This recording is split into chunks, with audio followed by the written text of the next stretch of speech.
This is the Big O Show.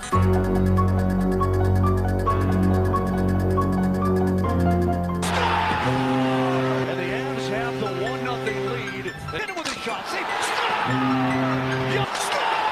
A bouncing puck. Bang, bang, bang. And the Avs have taken a 3-1 lead.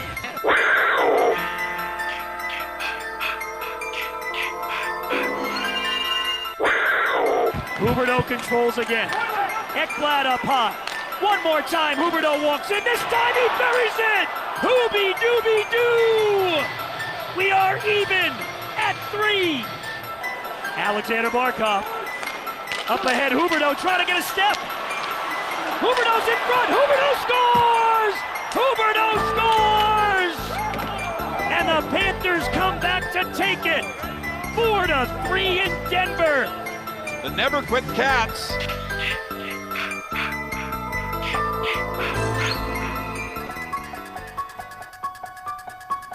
Happy Halloween! They kind of haunted us last night, the Panthers, and then they came back and scared the crap out of Colorado and ended up winning it. That was good.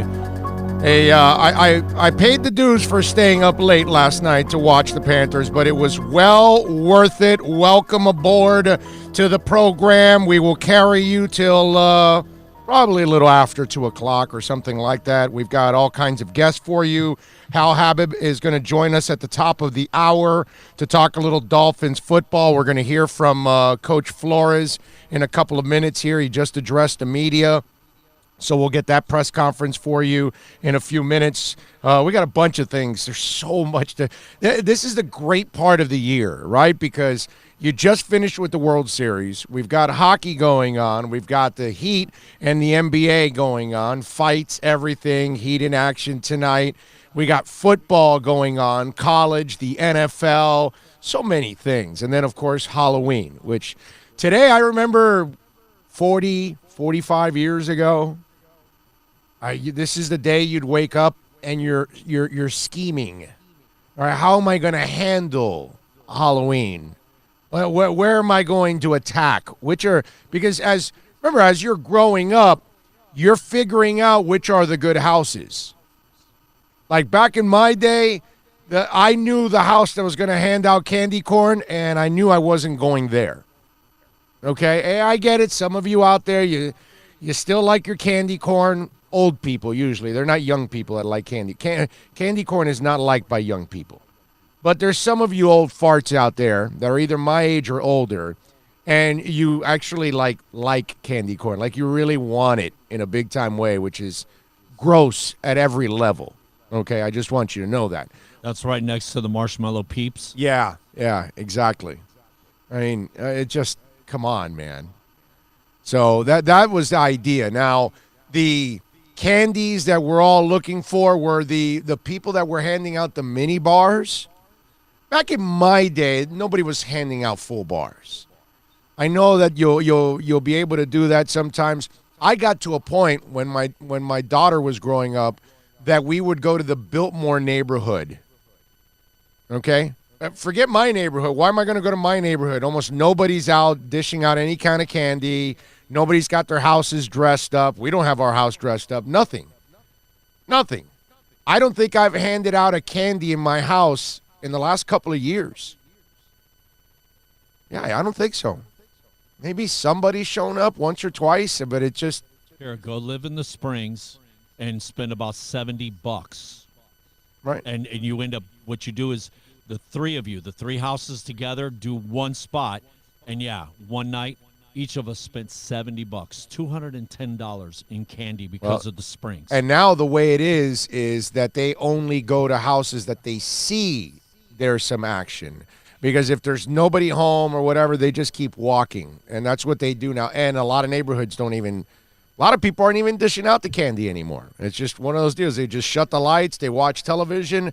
Nobody bothers them. That's it. Back in my day, you got egged for that, actually. If you didn't have your lights on and you didn't answer the door and all that, that's it. You were you were in trouble. You were in trouble in my Not day. toilet paper. Not toilet paper. No, eggs. Egged. Eggs. Rotten eggs. Rotten eggs. Oh, the ones that were buried for Buried. Yeah. Yes, buried for a couple of days. Guarantee you that's what was happening. I'm telling you. That's for sure. And if you want to get in on the accidentlawfirm.com text line, that's 786-322-1105. You can tell us your Halloween stories or candy that you really – whenever I got a mini Snickers, I lost my mind. Like somebody did that. You wanted to make sure you came back maybe for a second go-around of that house just so you could get another mini Snickers. I mean, back in those days, I remember you can't do this now with kids, but I was like 9, 10, something like that, and it was 2 or 3, 4 of us, and you'd raid all over the neighborhood. Then everybody would come back to our house, unload the candy, then go back out again with fresh, empty bags, and then go again, reload all over the place again. Do like 2 or 3 trips. By the end of the night, you had enough candy to last you for a couple of months. It was a beautiful thing. Man, that was a well you can go back to. Get a little Reese's. Throw the candy corn at people. I don't think we had Sour Patch Kids back in those days. I don't know if it existed. Some tells me it didn't. But if you gave me a Snicker, man, I was really, really happy on that one. So anyway, we got Halloween going on. Remember, we want to make Hard Rock Stadium as scary as possible for Sam Darnold. So Halloween now starts today, but it's really extended into Sunday. I mean, you got to do that, folks. Let's go. Let's see you out there and see you do your thing out there at the stadium and be as ghoulish as possible for Sam Darnold. Which, by the way, we're going to talk to Manish Mehta later on in the program. Manish has been covering the Jets for a long, long time. And I had a conversation with Manish about Adam Gase. I don't know, it was like 6-7 months ago, something like that, and he was all gung-ho about it. And, well, he's no longer gung-ho. I thought it would take him to year 2 when he would get off that bandwagon, but he's already off that bandwagon. So we'll talk to Manish Mehta about that. Okay, he's going to join us on the program. Hal Habib is going to join us at the top of the hour. We'll talk a little Dolphins with him. Brian Flores addressed the media. We'll play that press conference for you. We'll go over that press conference. I mean, we got so many things to talk about. Last night, Panthers with an overtime win. Huberdeau with the final 2 goals, the one that to send it into overtime and then to win it in overtime, which was awesome. Staying up that late. I was pissed because their defense is still not good enough. And yesterday, if you follow me on Twitter, I put a video yesterday of the forward who got, I forgot his name now, but he planted his ass right in front of Bob, and Ekblad did nothing about it, and never saw him, nothing. And once the puck came to him, he scored easily on Bob. And that made it 2-1. That was a huge goal in that game. And I was disappointed because the defense in front of the goaltender, period, for the last couple of years has been mediocre. And it's still mediocre. And let me tell you something. They've done a really good job overall, points-wise and everything. You look at what's going on with the Cats. They're doing good. Okay, this is a different Cats team. But they've got to pick up their defense, because that's going to hurt you in the end. If you want to be an impactful playoff team, they cannot have those kind of lapses. In fact, in the following period, he didn't start Ekblad to start that period. He replaced him. So I don't know if Q was sending a message. I'm sure Q ripped into him and everybody else about the defense. And then if you follow me on Twitter, I then posted two videos after that showing you how Colorado handles people hanging around the crease. Okay? They either put you on your ass or they got a body on you. And that's what I want. This whole thing of creating, leaving the spacing and let the goaltender handle that guy. No, man. The goaltender's at a huge disadvantage. These guys are way too skilled. So last night it was an awesome recovery. Awesome way to come back, and that's been their MO so far all season. Cats fight, man. They do not give up. And obviously, with Quinville, you're not there to slack. You can forget about that. That's not going to happen with Quinville. You're not going to be slacking. And those guys are going to work hard, and that was impressive last night. That was they overcame some of their issues there, and end up winning 4-3 in overtime. That was really, really good. You know, the way Barkov and Sevier. Sevier's redirect was actually really sweet. The way it kind of looked like they kind of were just skating around, and they got out there. The Avalanche got out there 2-1, 3-1. When it got to 3-1, you saw there was this sense of urgency, and we started to skate. We started. Well, they got no shots. Yeah, they were like on a 7-8 minute drought of no shots, and we started playing. And it's when it got to 3-1, the light went on, and away literally. Yeah, but let's not let it get to 3-1, and let's play like this more often. And Colorado's a damn good team. That's been part of this stretch. They've had, I don't know if it's the hardest schedule in the NHL, but it has to be one of them. Because a couple days ago they were saying that we have played now. Obviously, all them teams have played somebody, and if they all lost, you know what I mean. Right?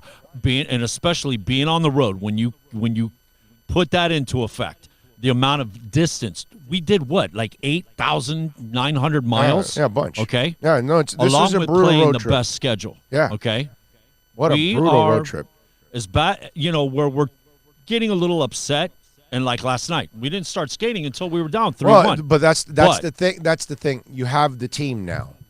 Take advantage of it, man. Play your asses off. Don't allow any of these games to get by you. It's not. And listen, losing to Colorado on the road is not like some embarrassment or anything like that.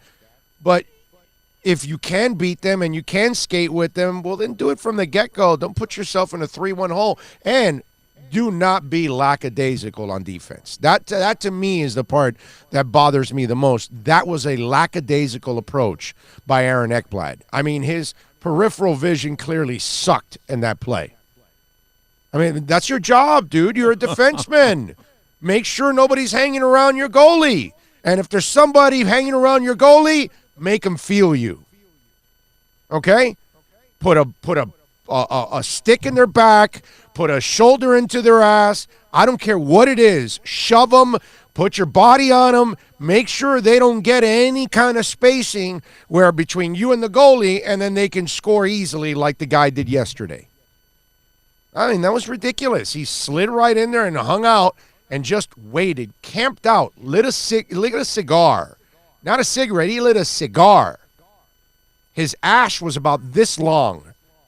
And then he got the puck and then scored. And then tipped the ash off on the other side of the glass. I saw him. Landed on a fan. Shame. But the thing that bothered me, but it was Ash Wednesday. Us coming out slow. We had just come off a 7-2 defeat. You need to have some sense of urgency, man. Yeah. No, and their defense has to pick up, man. They have to play with that urgency every single time, and they're not, and that's the problem. And yesterday, they were able to pull out one hell of a win, man. They're 6-3-4, and the beauty is they're not with the slow starts now. They're not burying themselves. I mean, in the standings, they're right up there. I can look it up for you here on the show. But in the standings, they're right up there. So it's not like they're trailing a bunch of people or anything like that, and they're putting themselves like they normally have. I mean, that's kind of been the Panthers' MO for 10-plus years. No matter who the coach is, that's been kind of the weird thing. And Coach Q is, so far, looks like he's going to avoid those horrendous slow starts that our Cats have had over the years, and then they're killing themselves in the second half. And, yeah, they play a lot of fun hockey, and they win a bunch of games in the second half, but they usually fall short. Or somewhere around March, we're teased. We're 7-8, and we're coming, and we're, Or they get there once in a blue moon, but by the time you get there, you're really not that good, and you're just happy to be there, and then you get spanked and sent home. This is not that team. This team has a better chance right now. And in the conference, they're 4, 5, 6, 7th. Yes, 7th right now. Well, actually, that's not true. They're tied for 5th with the Islanders and the Penguins at 16 points. So really, they've only got the Hurricanes in front by 1, Buffalo and Boston by 3, and Washington's number 1 by 4 points. So they're 5 points, I'm sorry. So they're only 5 points out of first place in the conference. Again, it's a beautiful thing. I mean, Ottawa, New Jersey, they're down at 7 points. Detroit is 9. The Rangers are 9. You see, they're falling behind already. That used to be our Cats. So just in case, if you're wondering, it's not the same old Panthers. This Panthers team is much better, and they're putting themselves in a position that they're going to be in the thick of this race all the way to the end, and I love this. But you got to pick up the defense. You got to play better in front of Bob. And I'm not telling you Bob is playing at an elite level either.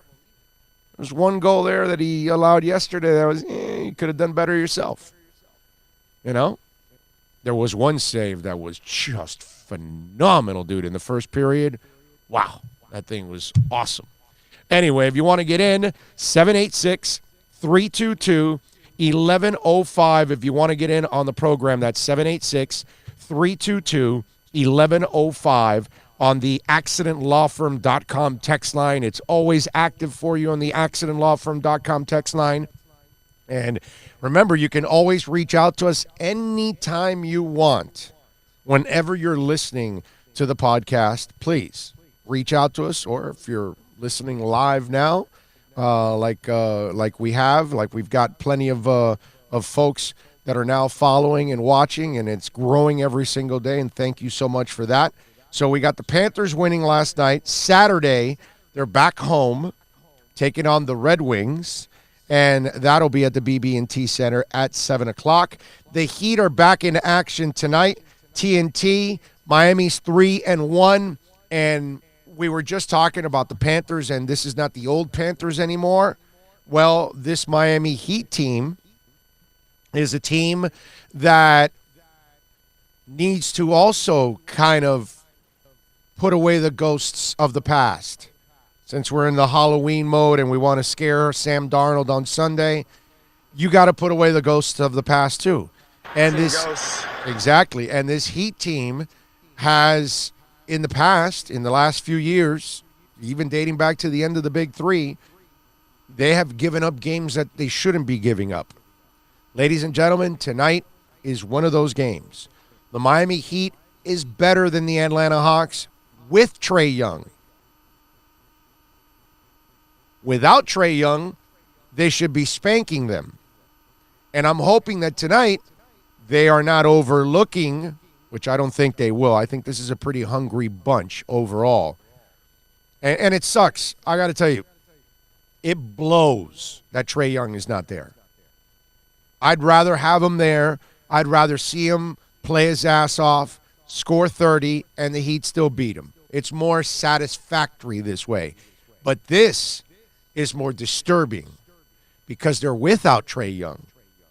And if you lose a game like this, this is one of those that could cost you a position in the playoffs.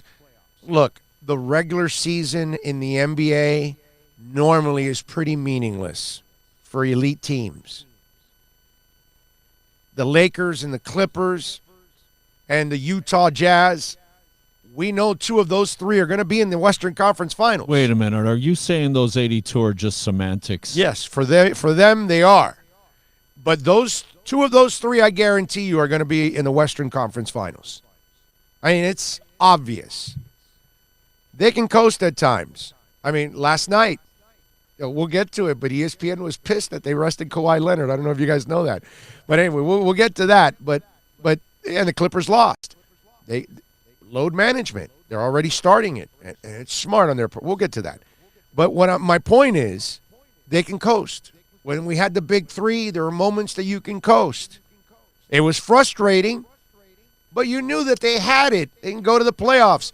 One year with Cleveland, Wasn't LeBron like the third seed or something like that? And they still got to the finals. And he knew because the East, it didn't matter who had the number 1 seed. He knew they were going to beat him down. The year you're talking about, that's when the one game that so-and-so's in town, he doesn't play. Right. And the Spurs did, remember? And there was this, like the league, everybody was up in arms. So you can coast when you're the Spurs. You can coast when you're the Lakers and the Clippers this year. You can do that. Okay, Rudy Gobert needs a rest. You're Utah, bro. You're going to be there at the end. You're going to win 60 games. You're going to be one of the elite teams in the league. Rudy Gobert needs rest. Mitchell needs rest. Go ahead. Let him rest. Those are your elite players. Let him take a day off. But tonight, the Miami Heat can't take a day off. They can't take a night off because they're not an elite team. They're a team that's growing. They're a team that's building. They're a team that has to establish themselves. And one of the things that sets you up, we just talked about the Panthers, right? We're now watching our beloved Panthers set themselves up so they don't have to kill themselves in the second half. That in the second half, they're competing for a top spot in the conference without having to jump over 14 teams to just get into the playoffs. No, they're already in the playoffs. They're trying to climb to number 1. That's what we want to see. Well, the Heat, I told you at the beginning of the year, I think this is a 7 or 8 seed. Well, if I'm going to be wrong, you win these games. Because at the end of the year, you want to be fighting for 4, 5, and 6. I know you would love to fight for 4 because it's home court in the first round. But my point is, if you're not going to be a 7 or 8 seed and you're going to be better, these are the moments that cost you those positions. The nights that you walk into the building, you go, oh. But what I do like about this is, I don't think Winslow thinks that way. I don't think Bam thinks that way. I know Jimmy Butler doesn't think that way. He has dog in him. He's a guy that wants to go for the jugular. And that's a good thing maybe about this team, that the Heat culture that we talk about and that has been established for so long, it was going awry the last couple of years because you had people like Hassan Whiteside, and then you had his issues, and in order to not create even bigger problems, then you had to kind of accommodate those issues, and then that set this franchise back that clearly there wasn't a certain dedication to conditioning. And they have now, rededicated themselves to that. James Johnson is joining them today. Dion Waiters is not. Well, James Johnson won't be a problem, never has been a problem. He's a journeyman. He's used to coming off the bench. He's used to not playing games. He's used to playing 5 or 10 minutes. He's used to waiting for his time. He won't be an issue. All his issue was conditioning. He wasn't a problem for the franchise. Dion Waiters is a problem. And Dion Waiters could be the kind of guy that I'm talking about, like Hassan Whiteside, that takes the nights off, that doesn't take the opponent serious. I don't think the Silva kid's going to think like that today. I don't think Kelly Olynyk will think like that. I know Goran Dragic won't think like that. So you start looking at the makeup of this team, and I start saying those moments maybe are in the past now also.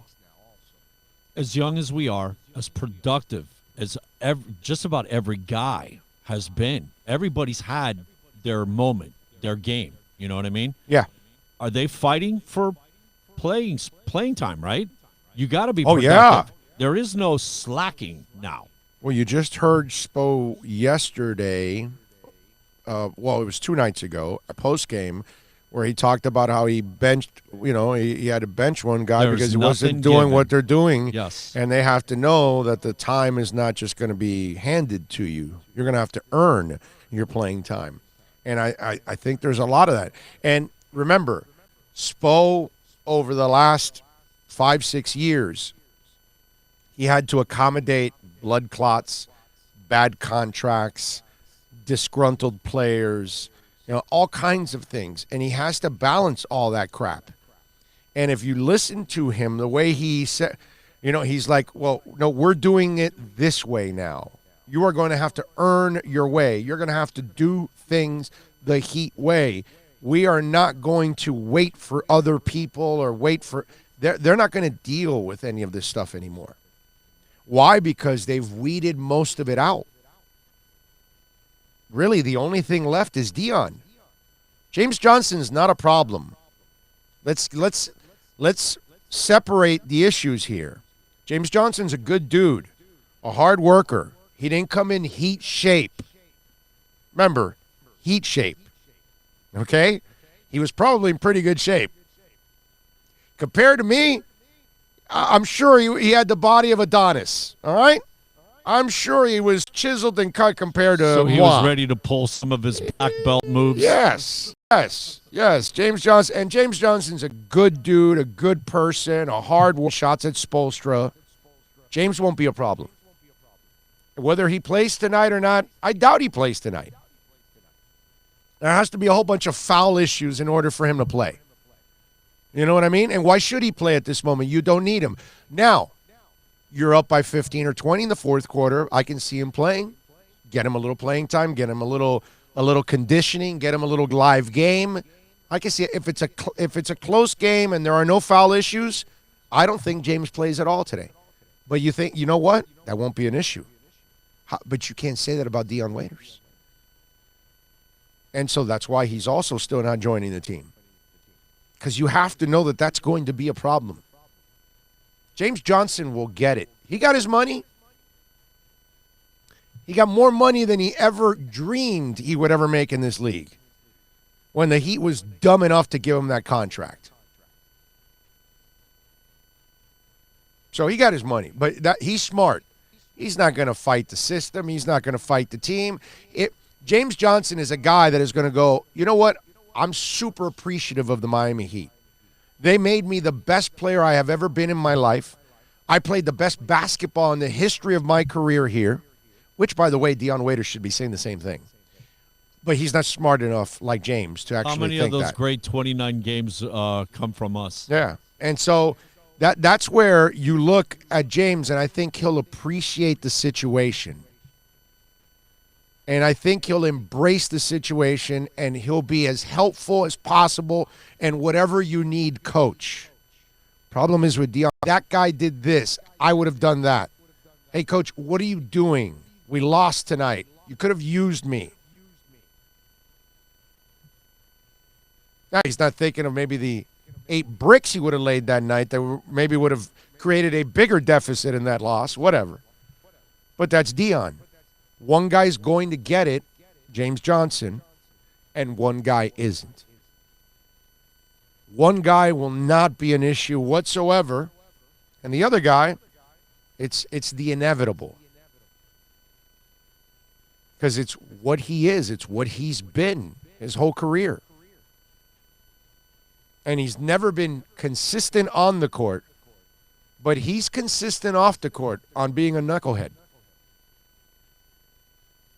And he's also not smart enough to realize that if I embrace the situation, no matter how it works out, whether I play no minutes, 5 minutes, or 35 minutes, but if I become a good teammate, if I do the right things, maybe I will find myself in another place playing more time for somebody else that will believe in me. But if you're going to continue to be disgruntled, if you're going to continue to fight them when you have nothing to stand on, if you were a starter, if you were a guy that was consistent and reliable, then you have something to argue. Then you have something to stand on. But you're not reliable. You can't be counted on. And you're constantly injured. And on top of all of this, you're now a problem. That's not going to work. So, interesting situation for the Miami Heat tonight. We'll see. I think they'll handle it the right way. I think they'll go out there and take care of business against Atlanta. We've seen a pretty hungry team. Just this is one of those moments where you can't slip. You must take advantage of the low-hanging fruit. And the Atlanta Hawks, I mean, it doesn't hang any more lower than that. It's like 3 inches off the ground. You have to bend down in order to pick it off the tree. That's how easy pickings it is for that one. 786-322-1105. That's 786-322-1105 if you want to get in on the program. Hal Habib, by the way, from the Palm Beach Post, is going to join us at the top of the hour. We'll talk all things NFL with him, all things Miami Dolphins with him at the top of the hour. I am looking forward to tonight's game. I mean, listen, I would watch every night. I watch the Panthers no matter how good they are or bad in the past. The Heat, same thing. The 15-win season, I'm watching. The Dolphins are 1-15. I'm watching. Okay, I'm as hardcore as anybody out there. But I will admit, I have a little more enthusiasm for the Heat season because of these young guys. I was, a little not skeptical, but more. I was cautious. Yeah, cautious would be the. Like, I'm expecting a playoff team, but just a fringe playoff team. Can these young guys actually make them better? So for me, it becomes must-see TV now, the Miami Heat. That's what it is every night now. Because I'm super intrigued by Tyler and Kendrick Nunn. I love the fact that there is a future. Jimmy Butler's not a future. Jimmy Butler's a present. Right now, this year, next year, you need the best out of this team around Jimmy Butler right now. Tyler Hero, Kendrick Nunn could be here for 10-plus years now. That's exciting. Bam Adebayo, who's only in his 3rd season, could be here 10 more years. I love what I'm seeing in the improvement from Bam Adebayo. He's stroking that mid-range jumper like nothing. Now we need to get him to step out a few more feet to become a three-point shooter, really stretch it out. I don't know if he'll ever get there. Wait. No, he just got a mid-range. No, but he's not a stiff like Whiteside. My point is, you're right. You're right. The skill set is there. It's not an. It's not inconceivable. Right. It's you not can do it from here. Just step back. It's and not an ugly it a little stroke. Harder. Right. It's not. He doesn't struggle to shoot. He's not Tyler Hero. And Tyler has this just. It's the Ray Allen like flow. I'm not comparing him to Ray Allen. I'm just saying he has that effortless shot. He grabs the ball and it just. It's effortless. It goes. It's just it's Steph Curry. He has that magic. Tyler has that. I'm not saying he's going to be those guys. The muscle memory is so there that there's no thought. It just goes. And it doesn't matter if he's leaning sideways, forward, back. The stroke is still going to be clean. Bam has a beautiful stroke. And so Bam is one of those guys that I can see him where they keep pushing him back and pushing him back. Maybe it's not this year. He added the mid-range this year. And free throws. He's hitting free throws. And he's hitting his free throws. And now he can move. Unlike the moron we had here for a few years that thought he was Joel Embiid, and he's not Joel Embiid. That's the difference. And we just talked about the Deion James Johnson thing. When you talk about Bam and then you talk about Whiteside, there's a level of difference in the maturity between those two. Bam understands where he's at, what he needs to do to improve. Hassan Whiteside thinks he's there already, and he's not. Bam will set the pick the way it's supposed to be set. Whiteside will set a half-ass pick with only one thigh committed and the other thigh headed to the basket to try to go get a block. Meanwhile, the guy he was trying to set a pick gets through. Why? Because it was a half-ass pick. Right? That's the difference.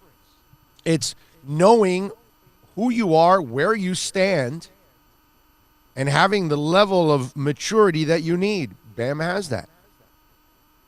And that's why we're watching improvement, because there's intelligence. There's character. Things that Whiteside will never possess. He doesn't have the intelligence. That's for damn sure. And there is no character there. He is a character, but he doesn't have character. It's a difference. I'll leave him with the word character, but it's not the kind of character you want on your team. And that's what gets me excited about every single night now of watching the Miami Heat basketball team. It was going to be a fun season with Jimmy Butler. Now it's an exciting season because of the future of the Miami Heat. In a situation that no first-round picks, there's not a lot of cap for now.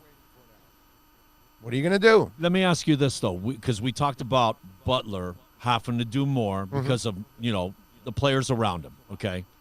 And him being the way he is, he's going to do that. Now, because of what we see, can Jimmy maybe last an extra year? Maybe instead of just a year or two, maybe get a third year or a fourth, because there is a little nucleus of 9-10 guys that look like they can play. Well, he's here for 4 years, regardless. But my point is, I don't know how much gas is going to be left in years 3 and 4. At this point, at his age now, isn't he? He's 31. Right. So you're talking about a guy that's going to be 33 years old in 2 years. I just have.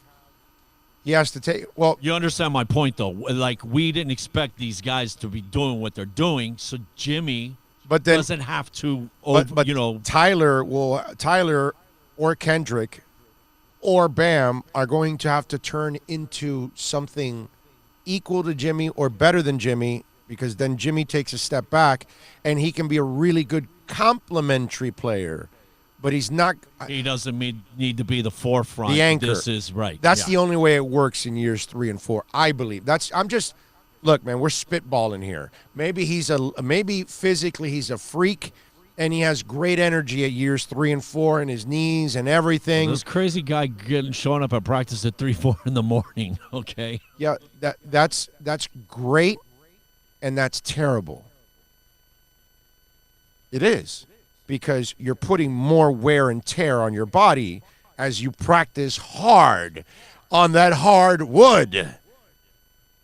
So your joints, your fluids in your knee, right? So if it's 2 more years of playing 30 minutes a game, and it's 2 more years of showing up at 5 in the morning for practices, I don't know how much is left by the time you're 33 and 34 in years 3 and 4 of that contract.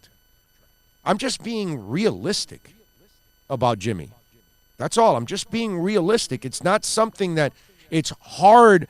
Think about it. How many 33, 34-year-olds outside of LeBron are dominant players? It's hard, man, because by that time you had put so much mileage on your body. And LeBron's a cyborg. Nobody can compare to LeBron, dude. No one. Because we've never seen anything like this. 1 through 5, offensively and defensively, no, we have not. No, the body, it's just... Oh, well, right out of high school, man, he was... And he's played right out of high school, so he has more wear and tear than almost anybody that's ever played the game. 8 finals, all those games. Right. Extra seasons. Those are all extra seasons that he's added to his body. Normally, you're all screwed up like Kobe. Kobe was all messed up his last couple of years. Practice hard. He's the guy that used to go practice 2 hours after the game. Oh, I had a terrible game. Out shooting for 2. Kobe was after the game for 2 more hours shooting. This and that. You would hear about stories of him showing up on a court in whatever town and knowing there's players and going and playing. And early 30s, broken down because he's not a cyborg. There's only one cyborg. LeBron. So never compare. He has never that compare. natural thick It's frame. it's that okay? Jim Brown body. It's that very good. It's that yes. Bo Jackson body. It's just it's just one of those freakish. It is what it is. I can't believe you didn't go to Holly Berry. No, I'm talking about because Holly Berry doesn't have a freakish body like Salma Hayek. Okay. Salma Hayek has these just. It's just Holly's your go-to girl. Because Holly is like perfection personified. I mean, she is just perfect. You know what I mean? But Salma Hayek for me is also kind of the other side of perfect with those curvatures, the extreme bro. measurements in the proper place. Oh my Lord.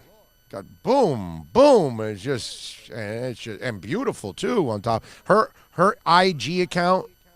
I don't know if any of you follow Salma Hayek's IG account. That's a phenomenal account to follow. I'm telling you, man. She puts some pictures out there. Some of my favorites are Salma Hayek, Monica Bellucci, the Italian actress. She is, she's so beautiful. Who else that I really like a lot?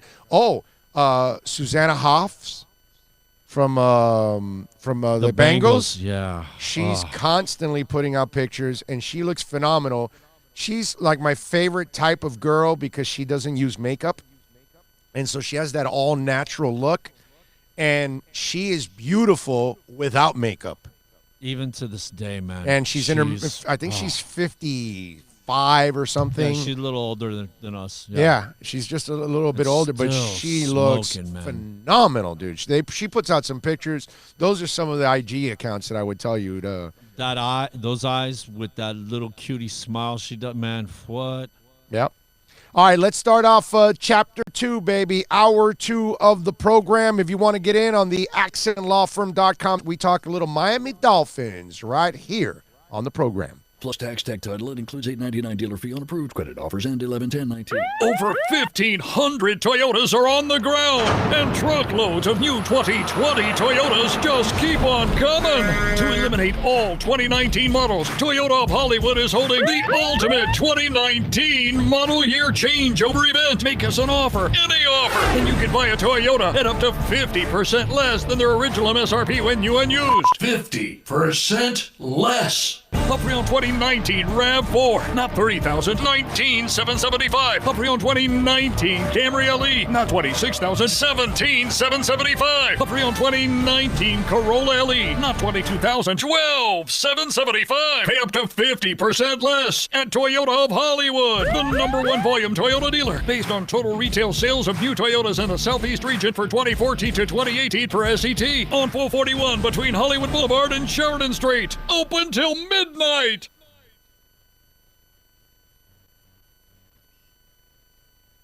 No one expects to get into a crash, but I expect you to go to accidentlawfirm.com if you do. Make sure when hiring a driver you go through a rideshare app so that you can be covered by the insurance, which can be up to $1 million whether you're a passenger or a driver. In other words, don't try to save a few bucks by paying cash instead of going through the app. I'm attorney Bobby Nunez from Nunez Law in Miami, and we're here to help you through the process. Go to accidentlawfirm.com for a free consultation from me, Bobby Nunez. That's accidentlawfirm.com.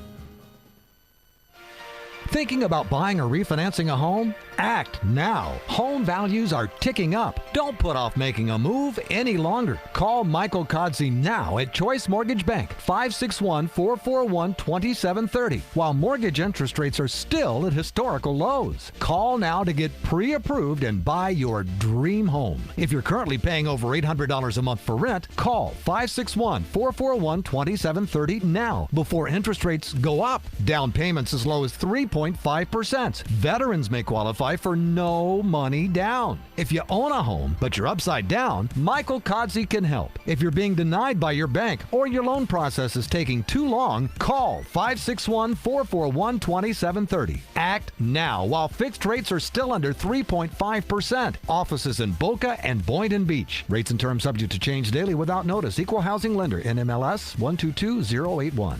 Seen ghosts. No one expects to get Seen ghosts. Seen ghosts. I think for me, I just gotta, when I talk to the coaches, I just gotta be, straight up. And, for me, I just got to see the field a lot better. That's kind of what that means. And, it was a rough day out there, rough night out there. And obviously I got to be better and learn from the mistakes. But we will get better.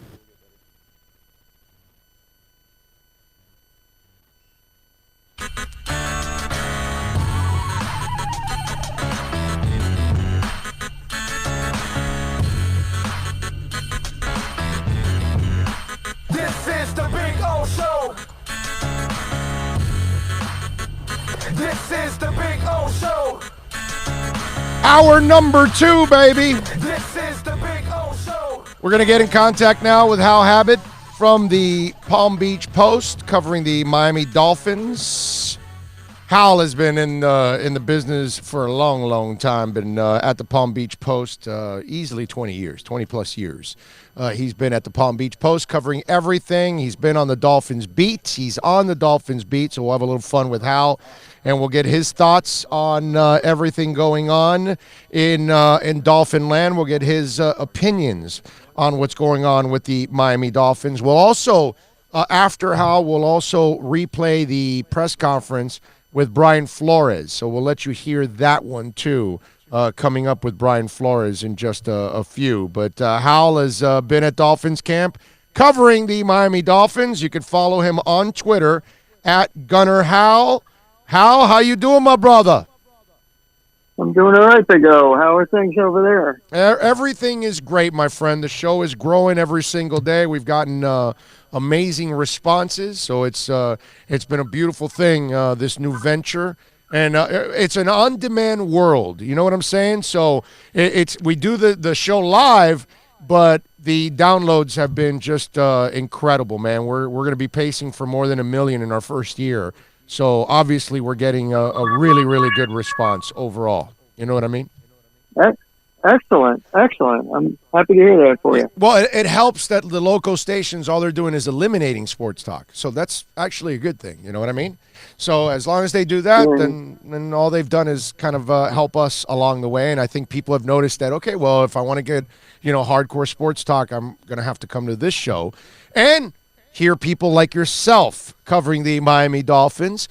Today, the coach addressed the media. Anything stand out to you in the press conference? Yeah, actually, I'm putting something together right now. Brian Flores was talking for a while about Xavier Howard and his situation. Obviously, he was just placed on IR. And even though he's eligible to come back at the tail end of the season, I don't know if anybody's really expecting that to happen. But Brian today would not rule out surgery. It seemed like there's a wide range of possibilities being discussed internally. And surgery is one of them, even though the early reports were that this injury is not serious. And, of course, X has had his share of knee problems before, so even if it's just a possibility that he might have to undergo surgery, that's news. I mean, he's the best player on the team, obviously, and the Dolphins are going to be wise, I think, in taking a long-term view, doing what's best for 2020 and for him. And Brian also mentioned when I asked him about second opinions, which has become kind of a topic in the NFL now, Brian said that he definitely encourages players to go ahead and exercise their right to get a second opinion outside of team doctors. So we'll see if X goes ahead and does that. Well, he's already had a couple procedures in the past, so I would imagine they're talking about some more cleanup there, whether it's some kind of debris or something like that. That they're talking about. And I would imagine that that's part of what your story is going to be about, that he's had a couple of cleanup jobs already on both knees.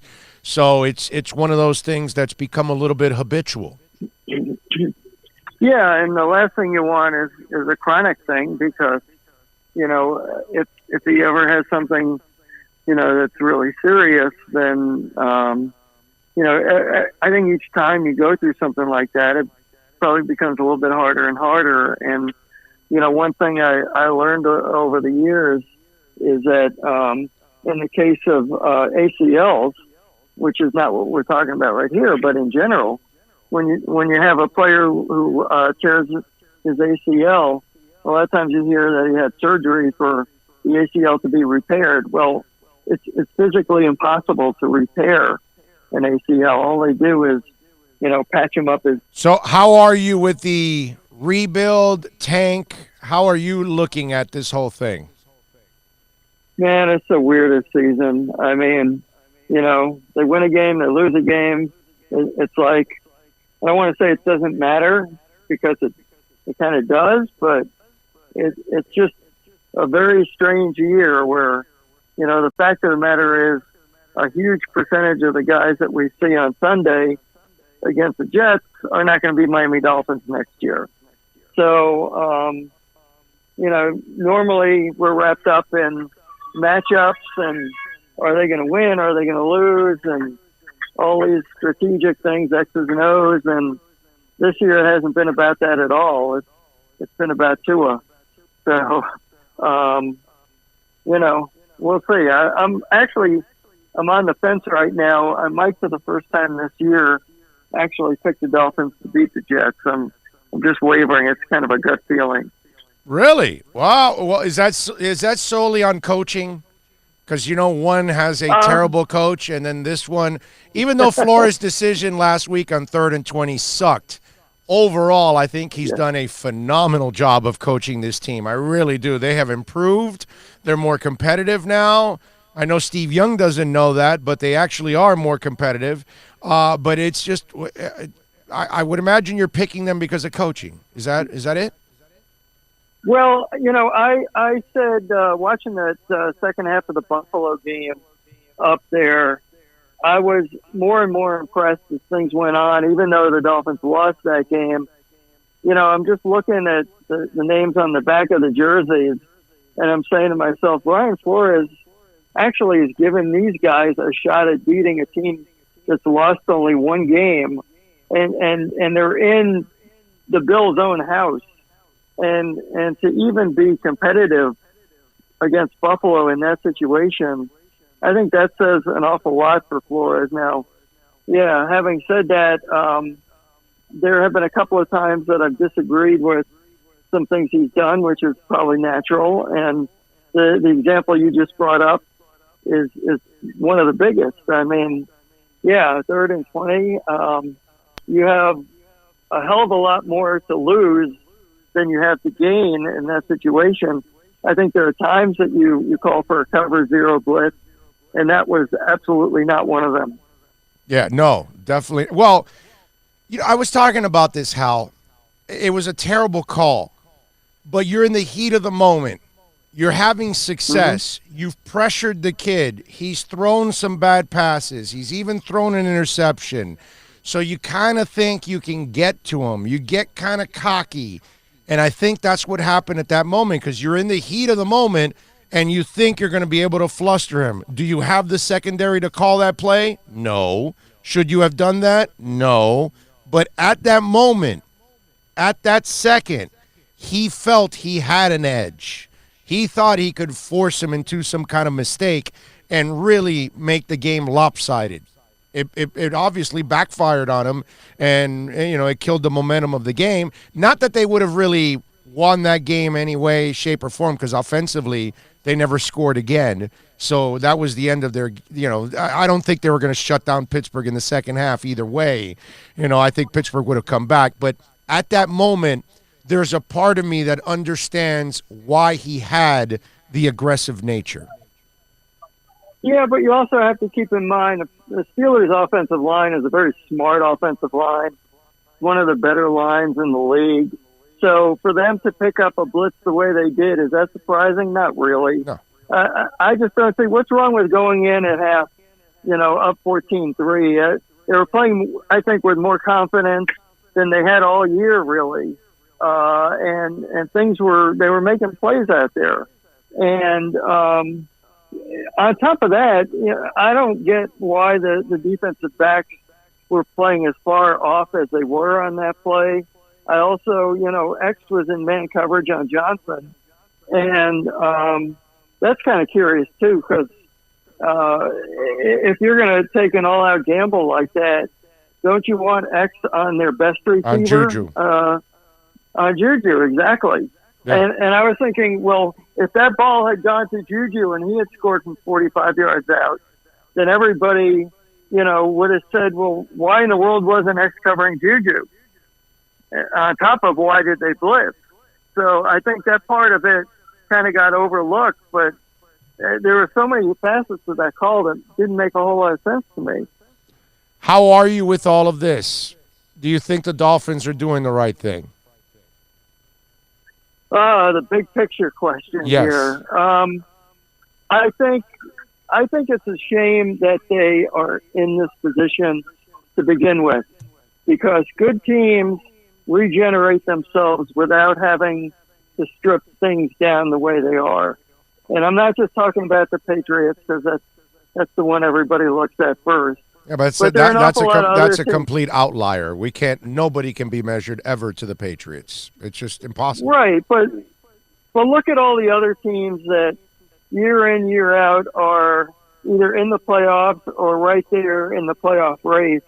How many of them strip down to bare nothing in order to build up? And on top of that, and I played around with a lot of numbers on this earlier in the year.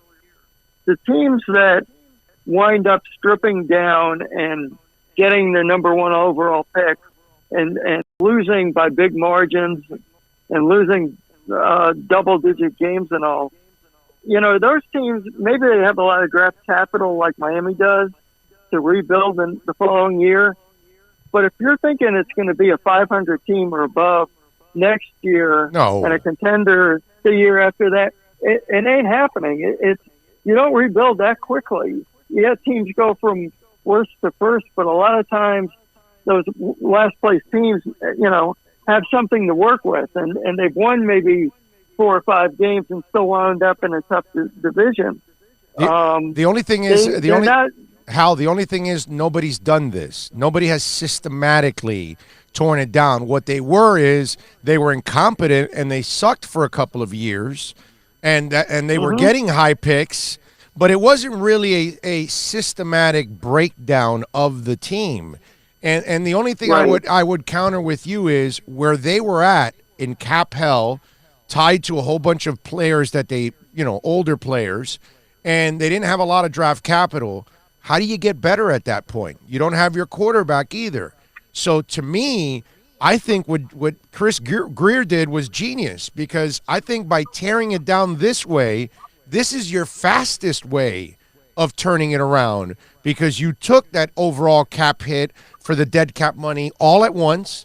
Now you can turn the page instead of, for the next 5 years, you're releasing guys and trying to get through it and then working your cap space and still working the money in the futures, which you don't want to do that. You don't want to keep mortgaging the future to keep trying to pay for the present. I think this is actually the fastest way to try to get good again. Nothing's a guarantee, but I think this one gives you a better chance than the other way of trying to slowly rebuild it year after year. It probably does, given the situation they were in. The two things I would say moving forward are, number one, don't throw a $100 million contract at anybody unless he's a quarterback.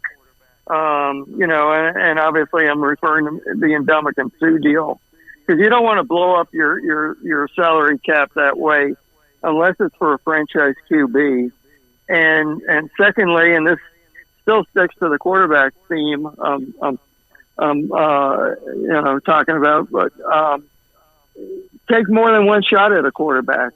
It doesn't have to be in the first round all the time, but if you wind up with 2 really good quarterbacks, that's never a problem for a team.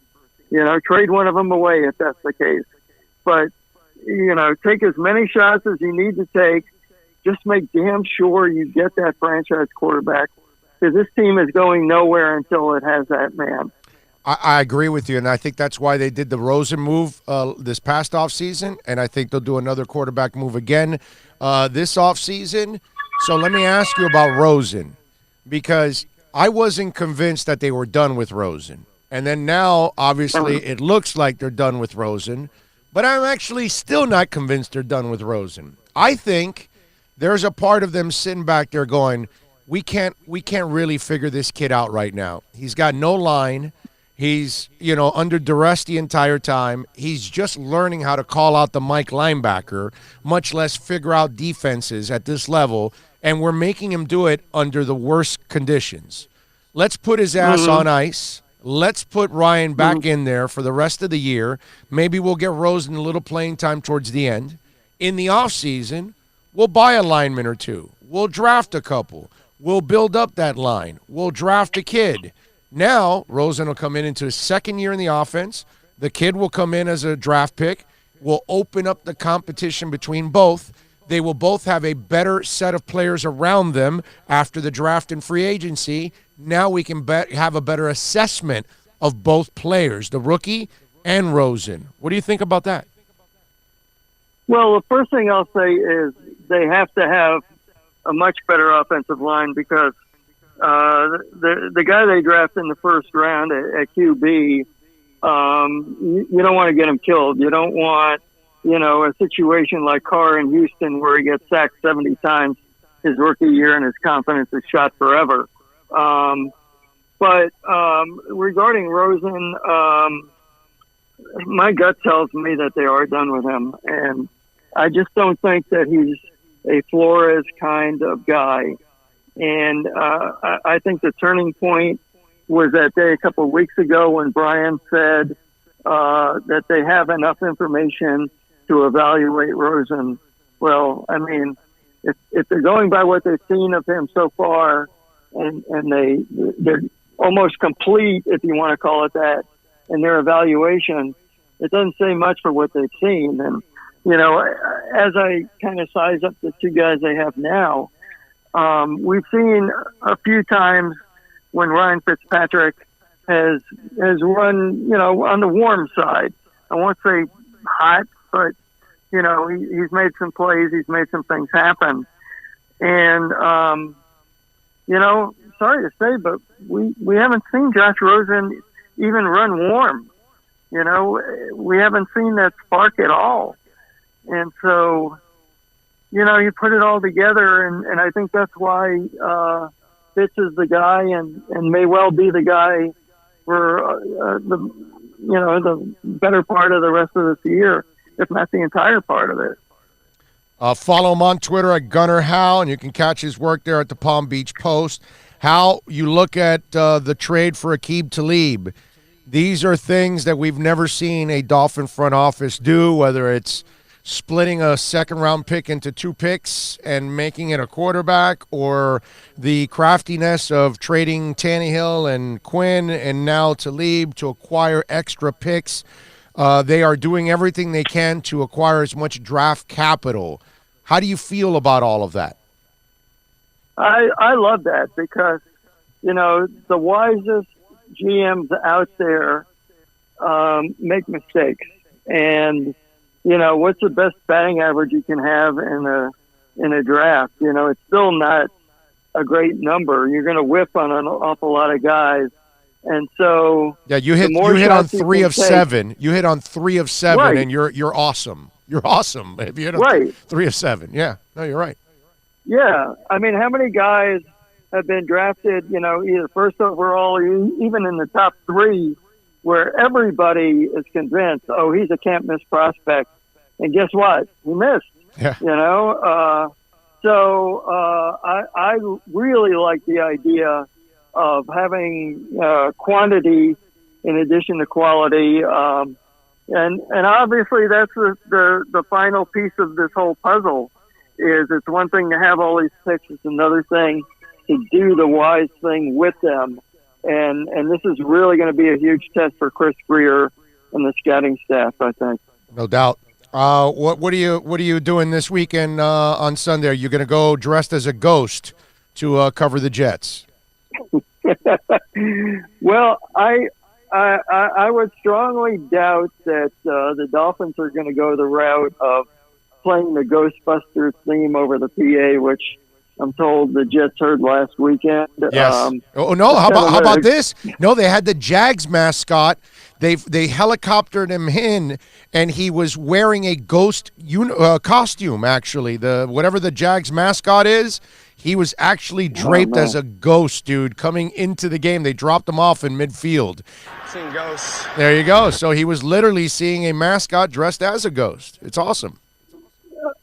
Well, maybe the Dolphin mascot should come dressed as Adam Gase. How about that? Ooh, I love that, dude. I love that. Are you shocked with anything going on in New York? We're gonna talk to Manish Mehta at 2:00. I'm looking forward to that. Oh my God! Well, you know that Manish is going to just say some glowing things about Adam Gase. I'm sure. I'm sure he's going to be ready to put Adam in the Hall of Fame.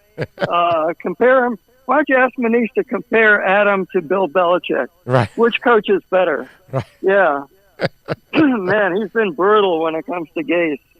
I assume you heard that news conference last week. Oh yeah. Where Manish was, grilling him, dude. What do you have to offer? Yeah, but how? He does nothing to ingratiate himself to you guys. He does nothing to meet you guys halfway. He's very combative all the time. And then he's not responsible. He doesn't even live up to his own responsibilities that he has to address. So how do you expect the media to respond when it's all said and done? So I'm not surprised that a lot of you went awry with him, and I'm not surprised that it only took a week or two for the New York media to figure him out. I think it only took 5 minutes for the New York media to make a decision. But, I never really had much of a problem with Adam. I can't wait to picture what your conversation between how you feel about Adam and how Manish feels about him. I think the Gase family will not want to tune into that segment of your show. Yeah, no, I don't think that's going to be a good idea to tune into that portion of the show. Yeah, no, you're right about that. Yeah, no. All right, so outside of the X story, what else are you working on in the Palm Beach Post so folks can check you out as they get ready for Dolphins and Jets? Just X and got a couple other things up my sleeve, but whether they pan out, who knows? Obviously we'll be, Joe Shad and I will be advancing the game Sunday against the Jets, and whether this is finally the time to break through and get a win. Hey, the Jets have won only one game. It was a quality win, but it's maybe a beatable opponent, although I'm sure Gase would like nothing better than to put lots of points on the board in front of Steve Ross and kind of rub it in. I think he would definitely get some pleasure out of that. Oh, no doubt. He definitely would enjoy it. Although I will tell you this, they are winning Week 16. They are a better team. Even though the Cincinnati Bengals have more talent, they are a better coached team than the Cincinnati Bengals. I think that, and now with the Bengals starting Ryan Finley, I kind of like Miami's chances in Week 16. Yeah, that's going to be it seems funny to say it, but it's going to be a huge game. I'm sure the networks are lining up to, oh, for sure, send that out to the entire country. It's going to be just tremendous.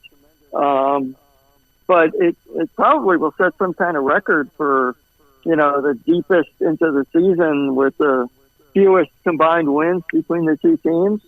Oh, yeah. We'll be calling Elias about that one, trying to figure out if it's the weakest matchup in, December in league history. I'll say this. If the military's smart, if they have any terrorists right now that they're holding and they're questioning, just put that game on for torture purposes and they'll give you any information you need. That's it. They're not going to want to watch Dolphins and Bengals. They'll give you all of the ISIS connections all over the world. They could also put on a tape for that 59-10 game against Baltimore to open the year. There you go. Yeah, put that one on a loop. Yeah. Yeah, they'll end up in a rubber room with a straitjacket. It's a beautiful thing. Hal, as always, you're a stud, my brother. Thank you for taking some time. Follow him on Twitter at Gunner Hal and catch his work there at the Palm Beach Post. Thank you, my brother. Enjoy the game this week and enjoy the haunted house. Okay, take care, Big O. All right, baby. Thank you. There you go. Hal Habib, maybe, from the Palm Beach Post, kind enough to join us here on the program to talk a little Miami Dolphins. And let me tell you, first of all, that the program is brought to you by Craig Zinn, Acura of Pembroke Pines, the #1 dealer in the Southeast now, 9 years in a row. And, of course, it's all based on new car sales in North and South Carolina, Georgia, Alabama, and Florida. And this is why you want to get on down to 15601 Pines Boulevard, just off of I-75 in Pines. And right now, 2019 models, the ILX, we've got it at $199. 2020 models now, the TLX, $259, the RDX, $329, the MDX, that thing's a spaceship, $369, only $29.99 do it signing, plus tax tag and registration, folks. Check out the fleet of certified pre-owned vehicles and the used cars, all makes, all models to fit all kinds of budgets. Tell them that Big O sent you. They will take care of you, folks, at Craig Zinn's Acura of Pembroke Pines. Thinking about buying or refinancing a home? Act now. Home values are ticking up. Don't put off making a move any longer. Call Michael Kodsey now at Choice Mortgage Bank, 561-441-2730, while mortgage interest rates are still at historical lows. Call now to get pre-approved and buy your dream home. If you're currently paying over $800 a month for rent, call 561-441-2730 now before interest rates go up. Down payments as low as 3.5%. Veterans may qualify for no money down. If you own a home, but you're upside down, Michael Kodsey can help. If you're being denied by your bank or your loan process is taking too long, call 561-441-2730. Act now while fixed rates are still under 3.5%. Offices in Boca and Boynton Beach. Rates and terms subject to change daily without notice. Equal housing lender. NMLS 122081. No one expects to get into a crash, but I expect you to go to accidentlawfirm.com if you do. Make sure when hiring a driver, you go through a rideshare app so that you can be covered by the insurance, which can be up to $1 million whether you're a passenger or a driver. In other words, don't try to save a few bucks by paying cash instead of going through the app. I'm attorney Bobby Nunez from Nunez Law in Miami, and we're here to help you through the process. Go to accidentlawfirm.com for a free consultation from me, Bobby Nunez. That's accidentlawfirm.com. Seeing ghosts.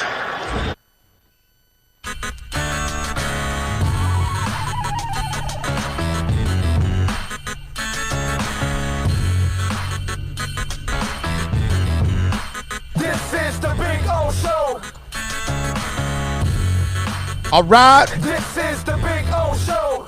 We thank Hal Habib for joining us from the Palm Beach Post. We thank all of you for tuning in. As always, if you want to get in on the program, you can reach out to us on the accidentlawfirm.com text line, 786-322-1105. Take a little time here at a certain time on the program, and we'll answer some of your texts here on the show. The 2019 Worldwide Dolphin Club Weekend is going on this weekend. On Saturday, it's the Fantennial from noon to 4 p.m. at Hard Rock Stadium. Bill and I will be at Bow Campers at 3115 North 32nd Avenue in Fort Lauderdale, and we'll be out there.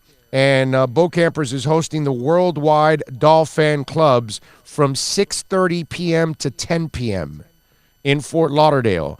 So if you want to come on out and join us and hang out, I'm looking forward to it, meeting a lot of the folks that we're probably going to be partying with and hanging out in Vegas, which, what are you waiting for to get your tickets to Vegas, okay? You got to join us out there. You got to join us for the 3-day broadcast at Tommy Rockers. We're going to do the broadcast. We're going to start early, obviously, because we get to start 3 hours early, so the draft ends early, so we will have the night all to ourselves. It's a beautiful thing, man. We're going to have a lot of fun at the draft. We're going to be rocking. We've already got Bryan Adams and Foreigner Yes. are going to be there in concert. So those are 2 concerts already there in Vegas during that week. We're going from Monday to Monday. We are leaving the 20th and coming back on the 27th. Okay? My suggestion to any of you out there that are getting plane tickets, if you're going to get it, to fly in on a Wednesday, the day before the draft, and leave on Sunday, the day after the draft, don't be surprised if they're charging you a lot more for the plane ticket. Just giving you a tip. Try to leave a day earlier than that. Try to leave the Tuesday and try to go back home on Monday like I'm doing. We're doing Monday to Monday because we're being completely extreme. Okay? Because the Monday day is a travel day both ways. So I'd want the other days. We have to set up the equipment. We have to make sure. Because we're going to actually do our Tuesday and Wednesday broadcast from Tommy Rockers. So we'll have live broadcasts from. Listen, if you go out there on Tuesday and Wednesday, join us for the broadcast at Tommy Rockers. Well, I would think the plan for us would be Friday, right after the show at Hialeah Racetrack, we send the equipment so that it's there when we land. Oh, yeah. And everything will definitely be done. Yeah, Monday. So Monday we'll be there, and we'll have a good time, and we'll set everything up. And we'll be out there. So because Tommy's going to let us do the show on Tuesday and Wednesday out there.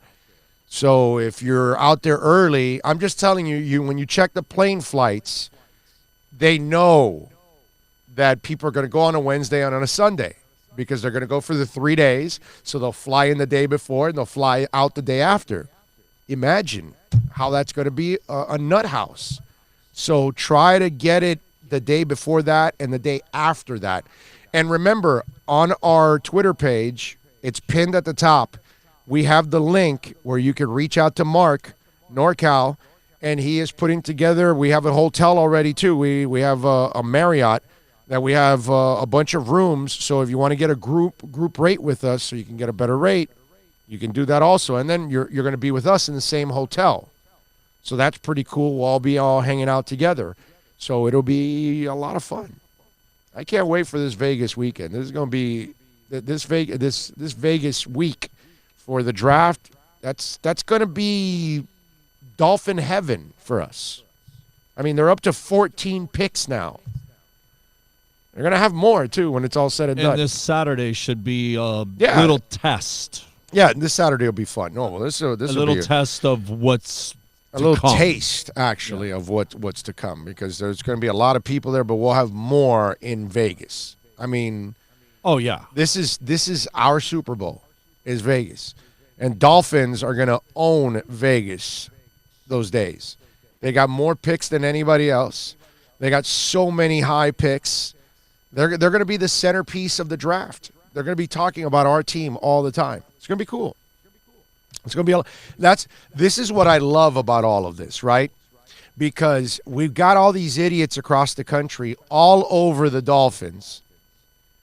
And the Dolphins are just being smart. That's really what they are. They've been really stupid for 20 years. They've done a lot of stupid things for 20 years. And I've been pointing out a lot of the stupid things that they've been doing for 20 years. But for the last 9 months, I've just been pointing out that this is all finally really smart. And I'm going to be laughing at all these freaking clowns about tanking and all this garbage, right?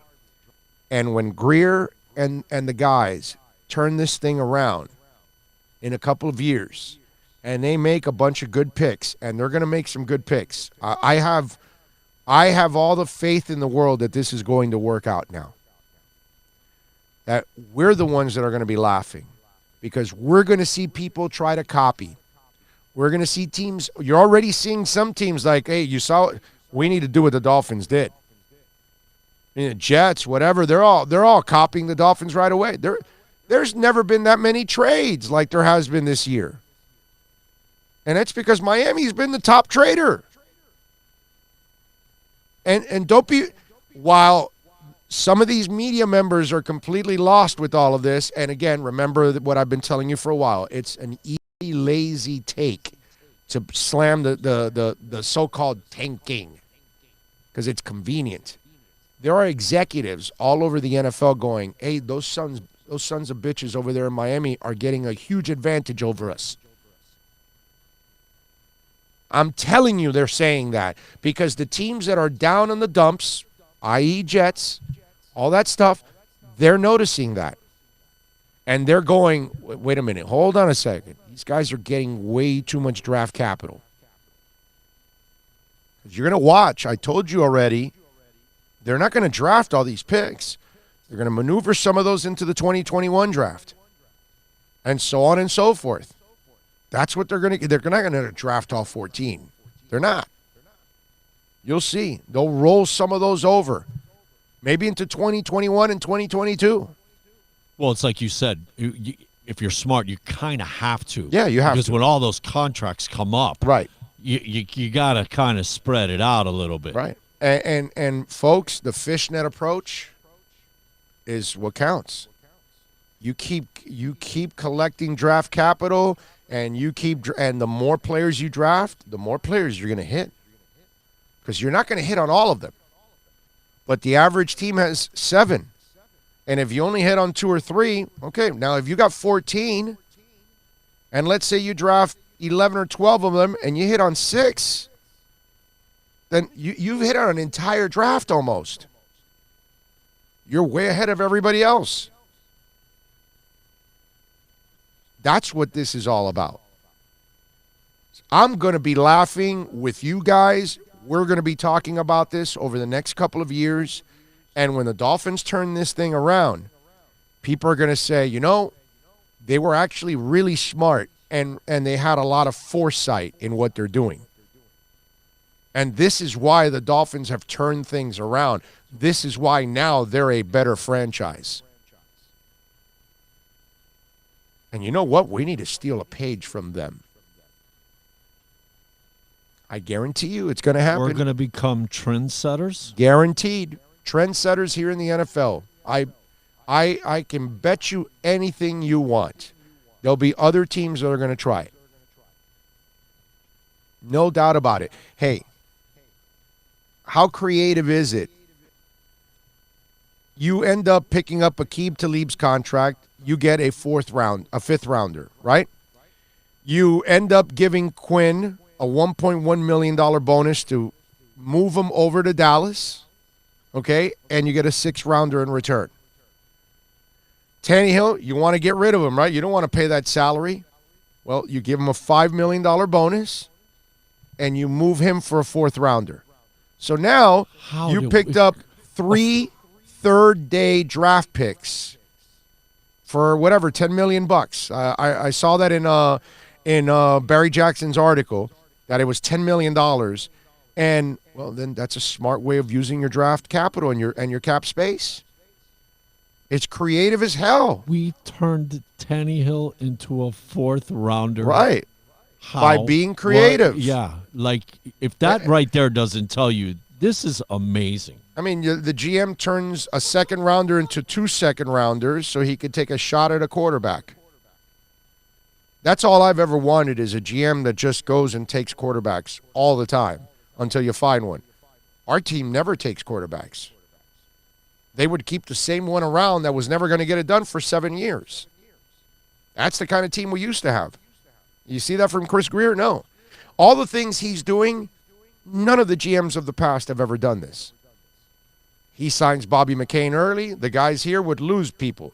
He signs X early, the guys here would lose people. He signs Jakeem Grant early, the guys here would lose people. He does all the things that none of the GMs that were here would do. They would do completely the opposite. That's why, for me, I'm laughing. I'm enjoying the hell out of this. I don't get hung up on the losses. I don't care about the losses. I've told you guys this. I care about watching the coaching staff. I want to see what players develop out of all of this. I want to see what players you should keep for the foundation for next year. And then I can't wait for the draft to add that foundation. And I'm excited because we've got forward-thinking people in the front office. They want to find quarterbacks because they traded for one, and now they'll draft another this year. That's something that other GMs for 20-plus years never did in getting 2 quarterbacks in one calendar season. Nobody's done that. Chris Greer's doing that. Oh, he knew that Kenyon Drake didn't have a future? Well, let's not wait till the end of the year to then decide, do we give him money when we don't know who the hell he is? No, let's trade him and more draft capital. All these things are just absolutely smart. And it's lazy to just say, yeah, no, the Dolphins are terrible. The Dolphins don't know what the hell they're doing. I get it. Because 20 years, that's what you saw. You saw a franchise that doesn't know. And it's hard for people to wrap their brains around the fact that maybe Miami has figured it out. Maybe they actually know what the hell they're doing now. So maybe I'm wrong too. Maybe I'm wrong for believing in these guys. I don't think so. Time will prove all. But I do know this. Where Miami was going, they were never going to get where we all wanted them to be. This way, you could turn things around. I know Hal was saying you can't expect to be a playoff team next year or 500. He's right. I think you start thinking about playoffs and maybe over 500 in years 3 and 4 of this process. That's when you start seeing the light at the end of the tunnel. For me, I already see the light, but I don't expect the average person to look at it the way I do. I get it. I do my best here every single day to walk you off the ledge, to tell you why you shouldn't pay attention to a lot of these idiots out there that really don't understand what the Dolphins are doing. We'll see. Time will answer all. But I think this is going to work out in a big-time way. I haven't been this excited about Miami in, maybe since Jimmy Johnson. When he took over and we thought he was going to make Miami special. This time, I actually think you can build something that's actually sustainable. And you can start to develop a team that develops players, that develops, a cycle of free agents that you either are keeping or you're letting go for compensatory picks, which is what you're supposed to be doing. You either keep your own and sign them early, or the ones you don't keep, you let them go so they can sign elsewhere and you get the compensatory selection from that. So you can keep the cycle going. But it's imperative that you find a Godchild, and it's imperative that you find a Jakeem Grant later on in the draft. You gotta be hitting on those kind of picks because that's usually where the compensatory picks are coming from. And this GM has already proven that he can do that. He's already proven he can draft early, he can draft late, he can trade with the best of them. And he's creative as hell. That's the other thing. Because none of this cap space hurts you in acquiring those 3 picks. You already had the space. It's like the Aqib Talib. The money's there. You're not doing anything productive with it. It's not like you're going to add a $4 million player that's going to make your team and make it some kind of an impact or anything. No, but you can add a 5th-round pick. That definitely could turn out to be a player for you. Right? Anything's possible. There's been a bunch of decent players taken in the 5th round, man. Right. So if you know how to draft, you can find something there. And I don't know what that pick ends up, but I'm sure we'll track it. And down the line, we'll go, hey, man, that was that 5th round move that they made, and they got that. That was a 4th round move for Ryan Tannehill. We did it 2 hours before the trade deadline that day, remember? Yeah, right. So these kind of things, look what happened with the Heat. They make the Kendrick Nunn move on the final day of the NBA season last year. The last day of the NBA season, they went and stole Kendrick Nunn from the Golden State Warriors. And look how he's playing. And I don't know if he's going to turn out to be a player, but damn, He's looking like a player right now. So far, so good. Yeah. Hopefully he has another great night tonight. These are the things that you have to be working on it. And that's the other thing that Chris Grier has proven to you. While he knows that he's got to let go of the running back, and he knew that issue with the running back was going to be going on in the 2019 season, so he was hoping that maybe he could trade him. He finds Mark Walton in the offseason. That's foresight, man. Knowing that, okay, Drake doesn't really have a future with us. I got to find a way to move him. So I know that eventually I'm going to move him. I need to have depth when I move him, that it's not just Balaj. Well, he found a guy that's better than Balaj because he's a 4th-round pick that was cut. Taco Charlton, his pick, Charles Harris, because it's his pick, hasn't done well. He went and found Taco Charlton. Maybe that turns out to be how you make up for missing on Charles Harris. That's how Belichick does it. He does it all the time. He whiffs on the draft a ton. But then he goes and finds a guy here, a guy there, trades for a guy that's disgruntled or doesn't fit somewhere else, brings him to his team and makes him Rob Ninkovich. It's just, can't answer it. But you got to be able to do that as a GM. You're not going to hit on picks. You're going to miss. But when you miss, do you have something in line that you can make up for it in another way? That's Taco Charlton. That's Mark Walton. That's how you do things. And that I think Grier has shown you in many different ways how he has acquired players, acquired draft capital, how he has cleared up the cap. All of these things that you need in order to succeed. All of these things that you need in order to build a football team. Because it kind of sucks, because this was the Dolphins. Well, they won too many games to get a high pick, so they're in the middle of the round. They don't have all their picks because they traded this for that guy. Cap space, they're kind of limited because they've got to sign this guy, and they lost out on some cap space here because they had to cut 2 other guys from failed contracts. This was the story of the Dolphins every year. And then you've got to make space. I used to have these conversations with my man Omar Kelly all the time.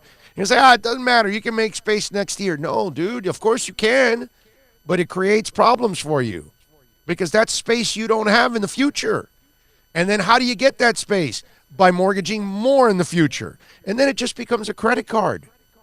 And then that money you owe gets bigger and bigger and bigger and bigger. And why do you think they're taking a $50 million plus dead cap hit this year? Because the people before kept screwing it up and piling it on. And so how are you going to do it? You're going to pair off 10, 11 million every year for 5-6 years? It'll take you forever to do stuff like that. You're constantly playing catch up, man. Right. You're always behind. And that's where Grier said, enough. I got to unload all of this and just take the one big hit and move on. The fact that he's been able to unload this much money, man, it's amazing. And still, because it should have taken us 2 years, straight up. And lately, still be competitive at times with the team that has very little talent. So all of a sudden, I think you have a front office now. All of a sudden, I think you're actually developing a coaching staff. And by next year, I'll feel better about Flores one way or the other. I need 2 years to kind of watch him and kind of figure it out. But I love what I'm seeing so far. Not perfect. Nobody is. Nobody ever will be. But I like what I'm seeing from the guy. And I like what Chris Grier is doing. Because that Talib move, like all the other ones that I've just explained, this shows you that here's a guy that has a big picture feel to all of this. And he is using every avenue to improve. That's why Flores says he admires being here because of this. Because you have an owner that's willing to do whatever you need, and you have a GM that is getting you draft picks in every way, shape, and form. And if you're a coach and your GM tells you more draft picks, you're like, all right. Because remember, ladies and gentlemen, the more you hit on these picks, the more you will have lower salaries for 4 to 5 years. So if you have 14 picks, let's just say for craps and giggles, you draft all 14 players, which I don't think they do, but let's just say you draft all 14 players. And let's just say you hit on 7 of those picks. Okay? That's a really high number. That's a safe based on what we've been doing. 50%. 50% is awesome. So let's just say 7 of the 14. Now your average team has 7, and they only hit on 2 or 3. So how many players are you ahead now? You're either 3, 4 players ahead easily on them, maybe even 5 if they only hit on 2. Right? How do you make up for that? Oh, you got to go to free agency. So now you got to pay guys, 3, 4, 5 other guys in free agency. Now you got to pay them signing bonuses. Usually they're older players. Now you're taking risks because are they going to hold up? And if they don't, the signing bonuses, all that stuff gets accelerated, and then you take cap hits. That's why you hit on picks this year. You hit on picks in 2020. You hit on picks on 2021. Those picks from 2019, they're still not up yet. And now you've amassed 3 draft classes without having to pay a damn person. Except maybe an elite free agent that you might go after. That's the problem with a lot of the people that cover the NFL. They don't really understand the league. They don't really understand what it takes to build a team and then the repercussions, good or bad, on having a lot of draft capital, on hitting on that draft capital, compared to if you don't hit on that draft capital, where are you going to get your players? Free agency. And where did Dave Wannstedt make a living? Free agency. And what did it burn him? All the time. And how does Mike Tannenbaum make a living? Free agency. And it'll burn you every time because you're counting on Josh Sitton. You're overpaying for Ndamukong Suh. These are the things that will screw you over and over and over again. Brandon Albert, you paid a lot of money. He had his moments, but he broke down a lot too. Free agency has its positives, and there's a lot of negatives to it. That's why I told you that they're not going to spend in free agency the way some of the media thinks. Oh, they have $100 million next year. They say they're going to be big players in free agency. No, they're not. They'll be big players in free agency in the sense of they'll give guys 1- and 2-year deals, old guys. Like I told you, and I've told you over and over again in several shows, if they're young free agents, 25, 26, 27, and looking for that contract, that's the one Miami will spend money on. They're not giving the 30, 31, 32-year-old veteran a 4 or 5-year deal. Those days are over. They're not doing that. So some media people will now get the whole thing about them saying they're going to be active in free agency, and they went overboard thinking, oh, they're going to sign all kinds of people. And then when they don't, guess who they're going to be ripping? The Dolphins. Not that the Dolphins ever told you they were going to go out and sign all kinds of people. They just told you they would be active and aggressive in free agency. But it depends on who the players are. They're not just going to sign people either. This is a different front. I keep trying to explain to people this is a different front office.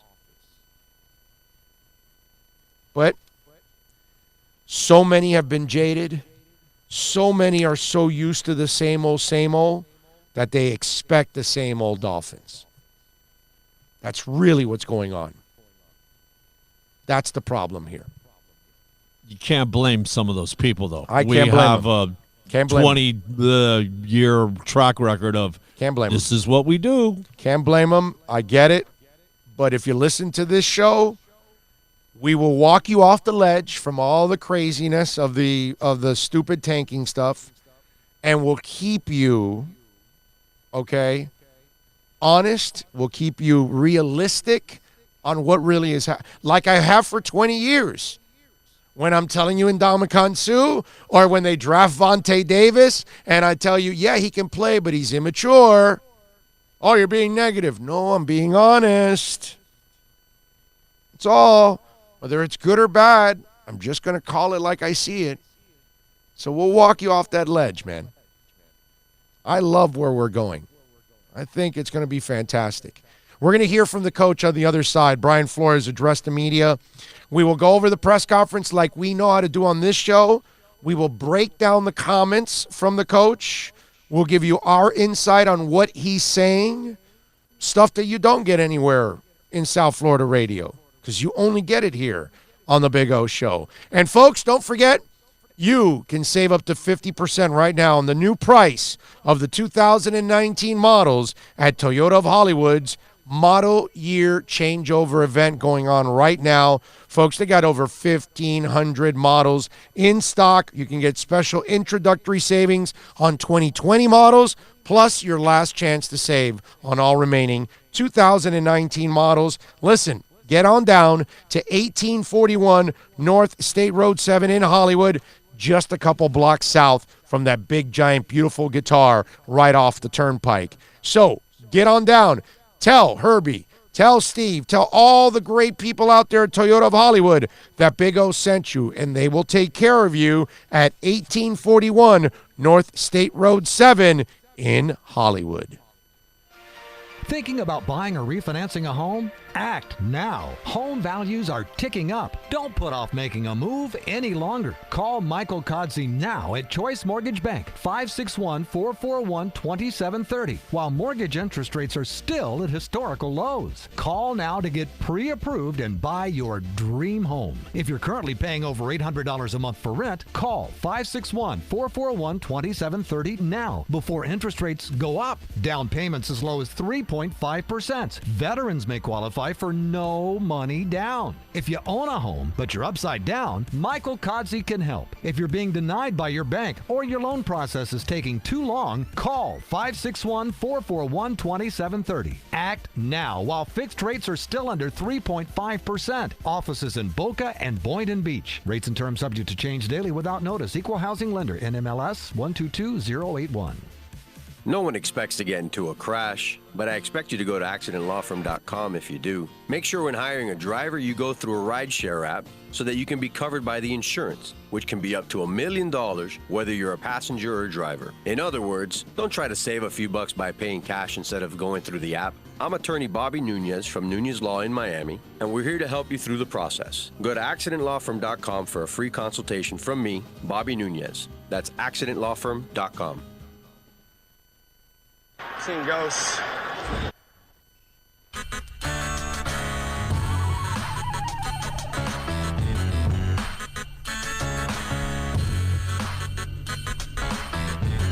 All right, welcome back as we start off hour number 3 and get ready to rock and roll here in hour number 3 of the program.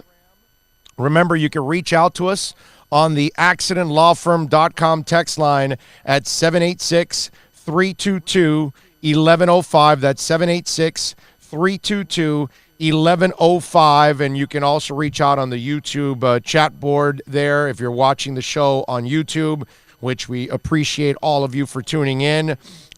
George says, Big O, which college QB do you like at this moment? I was a Tua guy, but now I like Joe Burrow. I love Tua's accuracy. I really do. I'm a big fan of accuracy. Why do you think I was never a Ryan fan? Because I knew that the accuracy was never going to be there. He was always going, at one point or another, he was going to screw it up. And so I loved, now the injuries for Tua the last couple years, that bothers me. Durability, I have an issue with durability in a big-time way. So that is an issue, and Burrow keeps growing on me. But like I just said on the chat board, I will not know until the offseason when I get to really talk to the pros and get all the information possible on all these guys. Let's see. But as of right now, you're leaning Tua slightly over Burrow. Even with the ankle stuff. Yeah, slightly. Yeah, but but it used to be all Tua all the way. There was nobody else on. Now I'm wavering. On I'm the radar. waffling a little bit because of the injuries. But I got to, again, we'll see. That's just right now. George says, I see the light right with you, O. Thank you, sir. Nico says, what's up, boys? What's up, Nico? Appreciate it. Let's see. We got Mr. 420 Fuego. Are you lit up right now, or you wait till 420? I get what Big O is saying. I just don't trust Greer. That's fine. That's fine. I think eventually you will. George says another aspect of this is how Stephen Ross himself threw this rebuild thing out there last year and totally supported it. He wasn't worried about the dead money hit he was taking. The guy's all right. Hey, listen. We can say a lot of things about Stephen Ross and some of the decisions football-wise he's made since he's owned this team.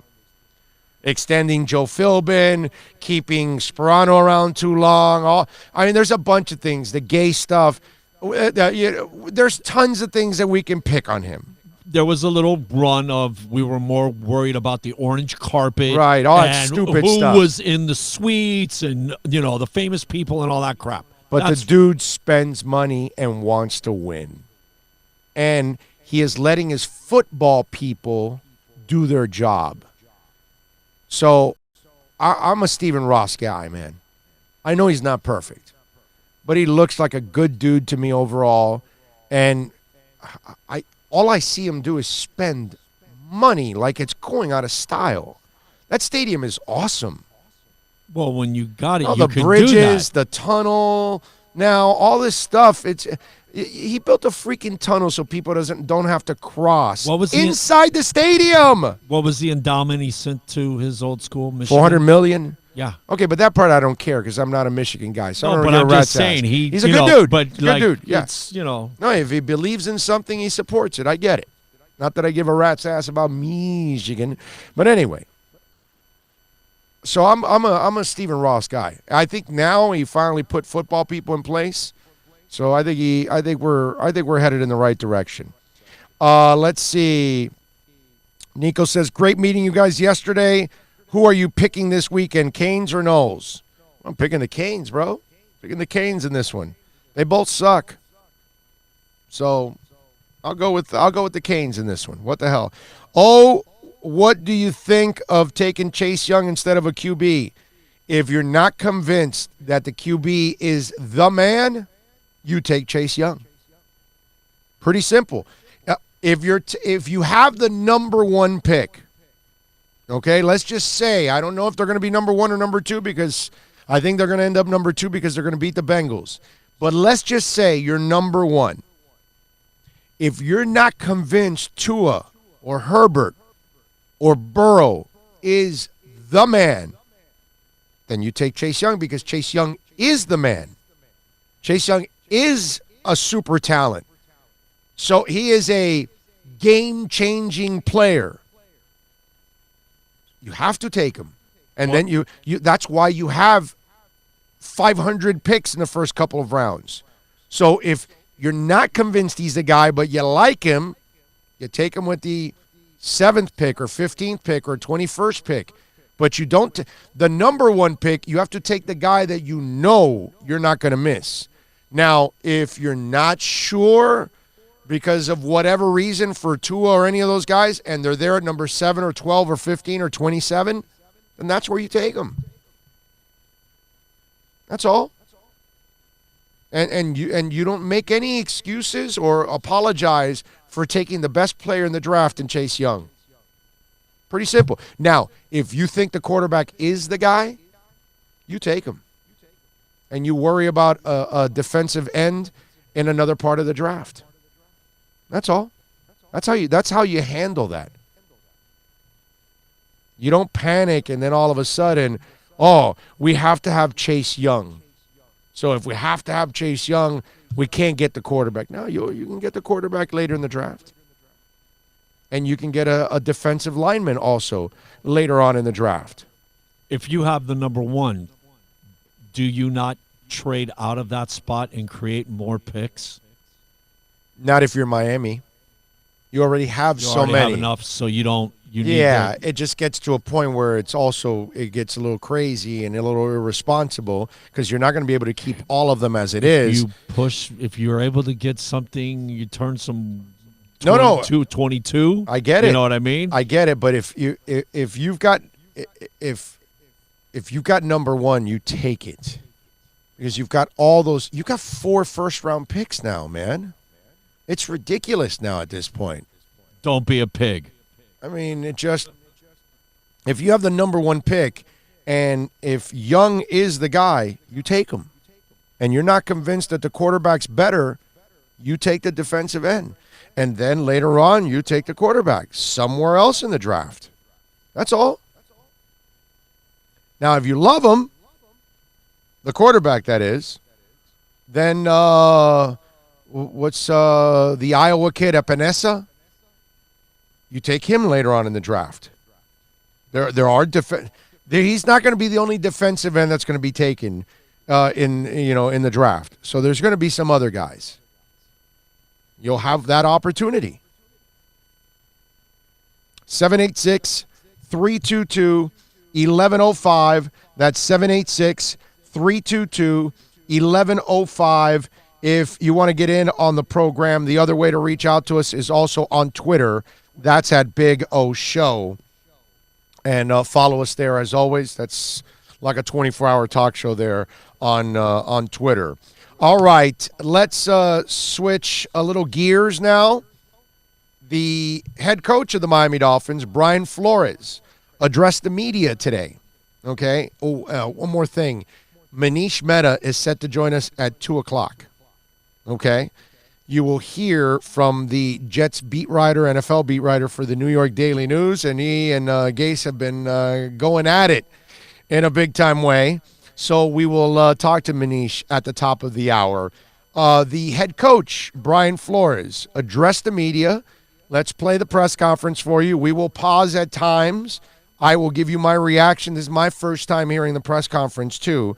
He addressed the media right at the beginning when we were coming on the air, so we could not play it for you live. So now we're going to play it here, and we'll give you our feedback on some of the things that the coach said. Go ahead.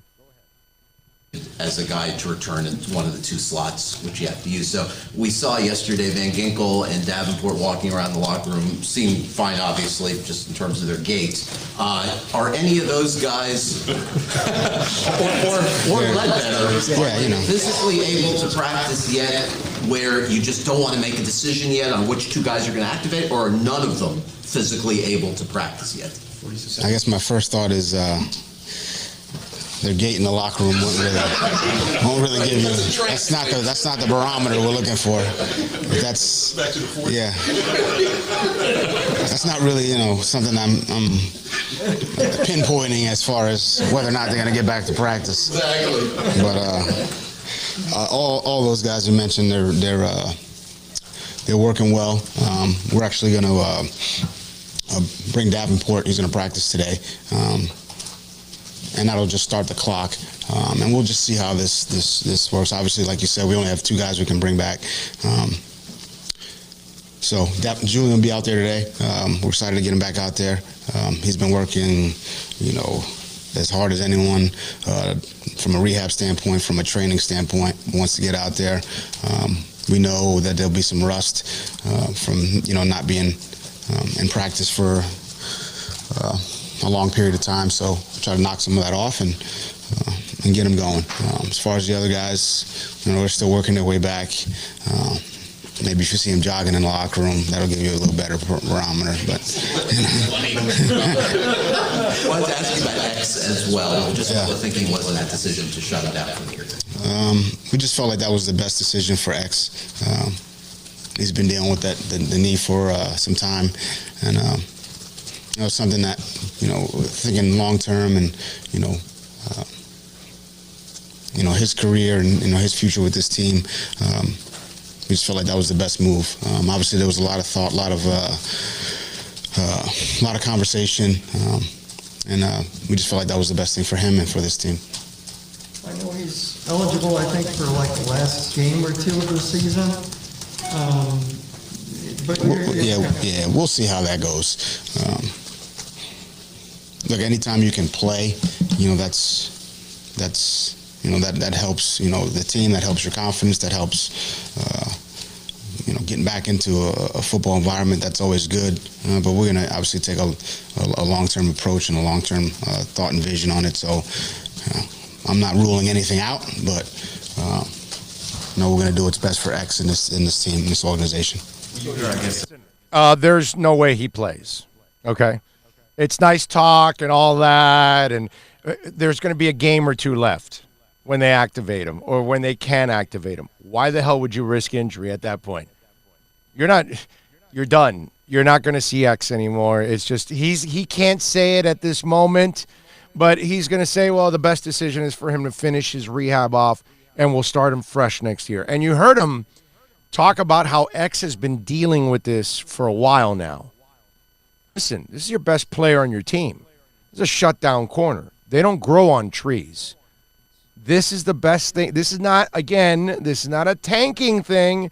This is a smart thing. You're not a playoff team. If you're a playoff team, maybe you would rehab him to the point that, hey, all right, we'll get you as healthy as possible. Get out there. We're a playoff team. We got a shot. There's no shot at anything here. You're not doing anything. You're not going anywhere. X is done for the year. And guess what? I'm happy. I'm super happy he's done for the year. Why risk injury? The guy's dealing with a knee injury as it is already. Whether he needs surgery or not, he needs a little scope or not, who cares? Whatever, they'll get through it. It's not a big deal.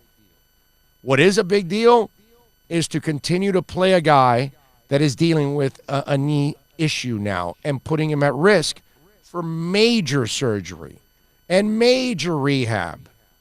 You don't need that. So I like the fact that they're giving him the time off. Let's continue with Brian Flores addressing the media today.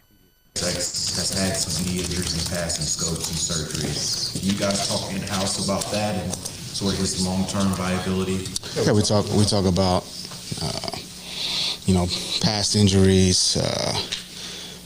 That's just a small part of the evaluation of each player. So, again, obviously, whether performance on the field, production, injury history, the way they communicate, there's a kind of litany of things we talk about when we evaluate each player. Injury history is obviously a part of that. So, that's part of the evaluation and part of what goes into our decision-making. In this case, to put a player on IR, to bring a player back, to sign a player, not sign a player. It's all part of that process, and we try to take a thorough approach, and we do that in all cases. Well, staying on the corners, how is Ken Webster? What's his outlook for this week? Ken, he's dealing with it. Look, he's doing everything he can to get back. I think in a lot of ways we with him along with some other guys we got to kind of hold them back from themselves in some cases. So we'll see. He'll be it'll be close. It'll be close with Ken. So but he's doing everything possible to get out there.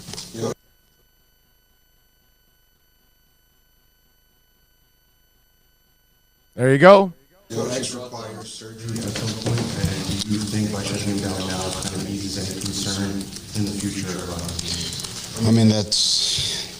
We're not going to divulge any medical information on our guys. I think everything's on the table. It's things we discuss as an organization. I've had conversations with him, but those are kind of internal discussions, I should say.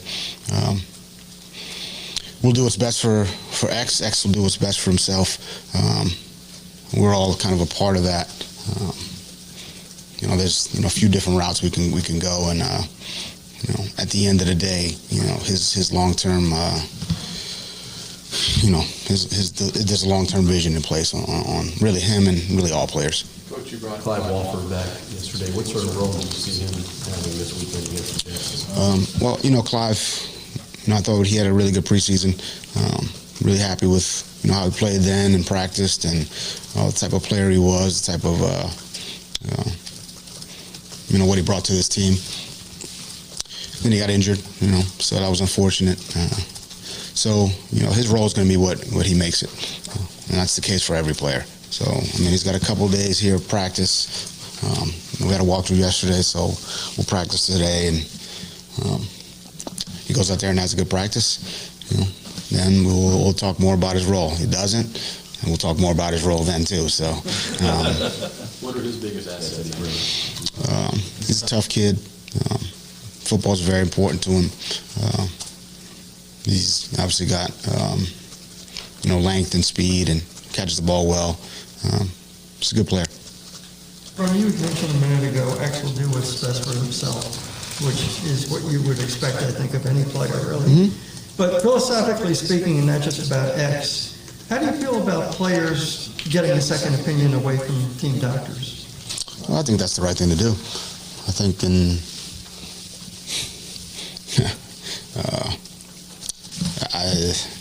first thing that comes to mind is, I've got family members who've, been sick or, you get a second opinion. That's what you do. I think it's, the right approach to make sure you're doing everything, taking every step to make the right decision for yourself, your family, and your personal well-being. So I have no issue with that. I think players should take advantage of that. I think that's a smart thing to do. And it's not just, in this instance, because it's an injury, any sickness, any illness, any situation where you can get a second opinion, a second set of eyes on it. I think you should do that. I know I do that, from a football standpoint. Am I looking at this correctly?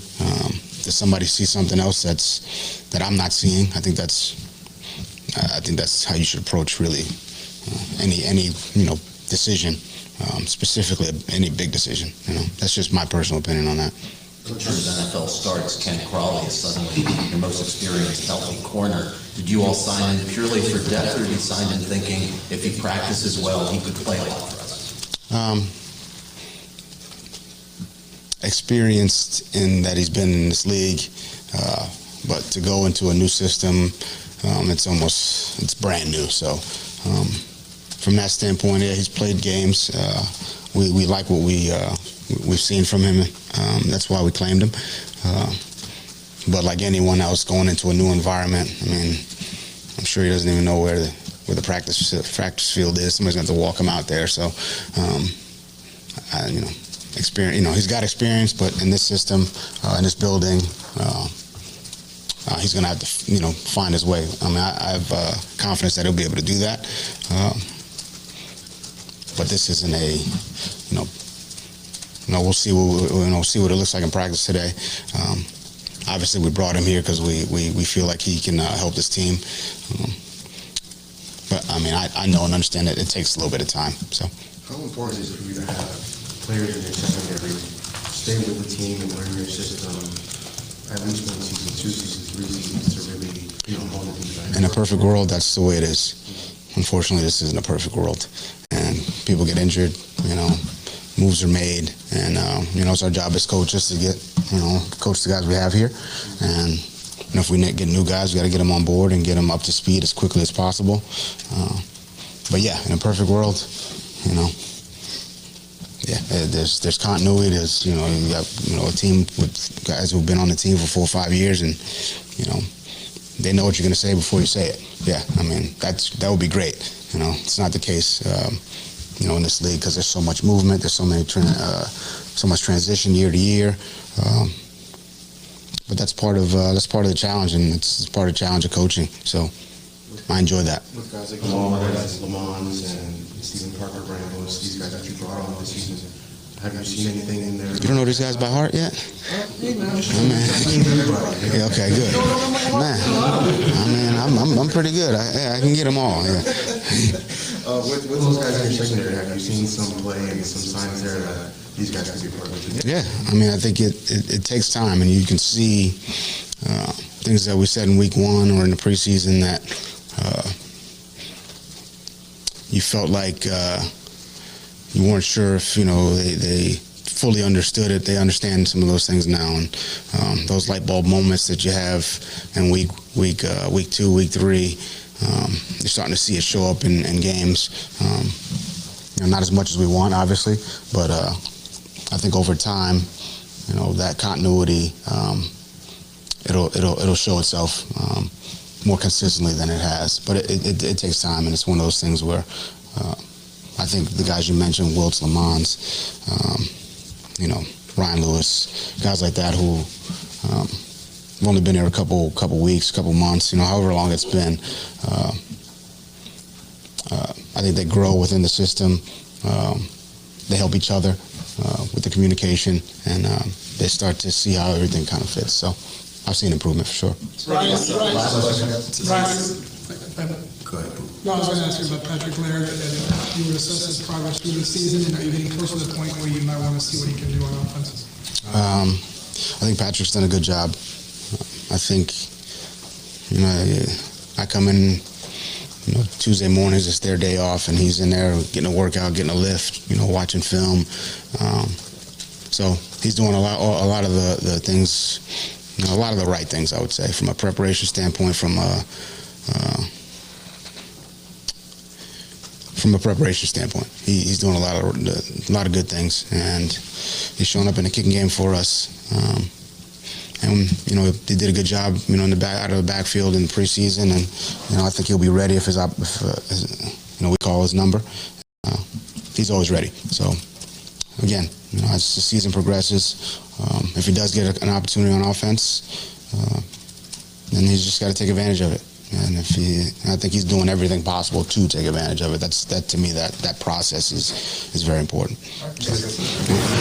There you go, Patrick Laird, towards the end there. Will we see him? I mean, now that Drake is gone, will Laird get some playing time? We know that Walton is the guy, and I think we've all kind of been intrigued with Laird and the way he has played. So I'm with them on that one. I'm kind of intrigued myself on that combination there. I'd like to see Laird myself get into the game. That would be pretty cool. See if he can get it done. We're going to have Manish Mehta at the top of the hour. That was the head coach of the Miami Dolphins, Brian Flores.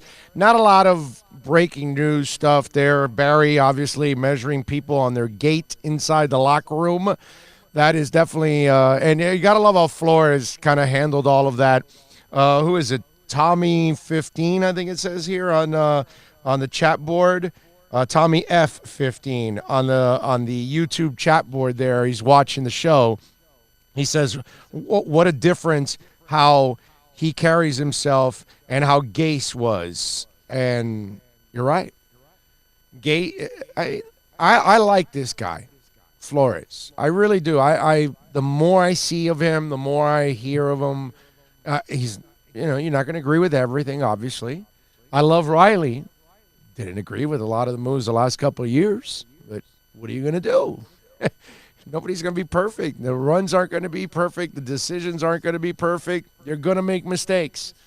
Even if you're Pat Riley, you're going to make mistakes. And Brian Flores will make mistakes. But overall, I like what I see from Brian Flores. I like how he handles things. Looks to me like he has a good relationship there, too, with the media, because he carries himself like a professional. And he's consistent. That's the other thing. And players must be seeing that every day, too. And his coaching staff sees that every day. And that's really important because we're talking about a business that is week to week, the highs and the lows. I mean, that's the NFL. 1 week, you're on your way to the Super Bowl and you're playing well. The next week, you got blown out, you got quarterback problems, and your head coach sucks. I mean, seriously. That's the NFL. And you've got to be able to handle those emotions.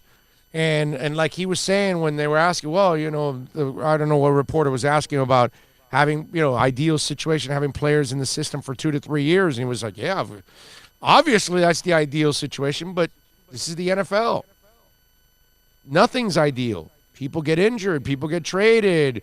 You have contract situations. Things come up. You have to adjust. Not for long, right? Right, yeah. Jerry Glanville line, Yeah, so that's what it's all about. And he is level-headed and consistent throughout all of this. And the players have to appreciate that. The media has to appreciate that. His coaching staff has to appreciate that. His owner has to appreciate that. And guess what? You guys out there as fans should appreciate that. He's not losing his mind like Adam Gase, because Adam Gase is inconsistent, because Adam Gase tells you one thing, does the other.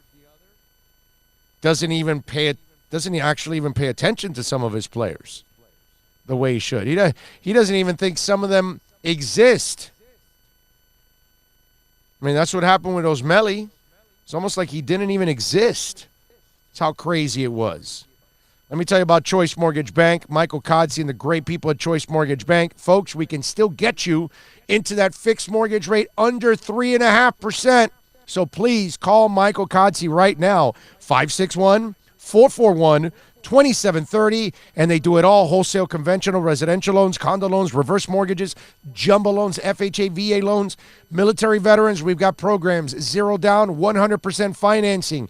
Once again, we can get you into a fixed mortgage rate under 3.5%. So if you got equity in that home, let's consolidate all those bills and let's lower your monthly payments so you've got more money for you and your family.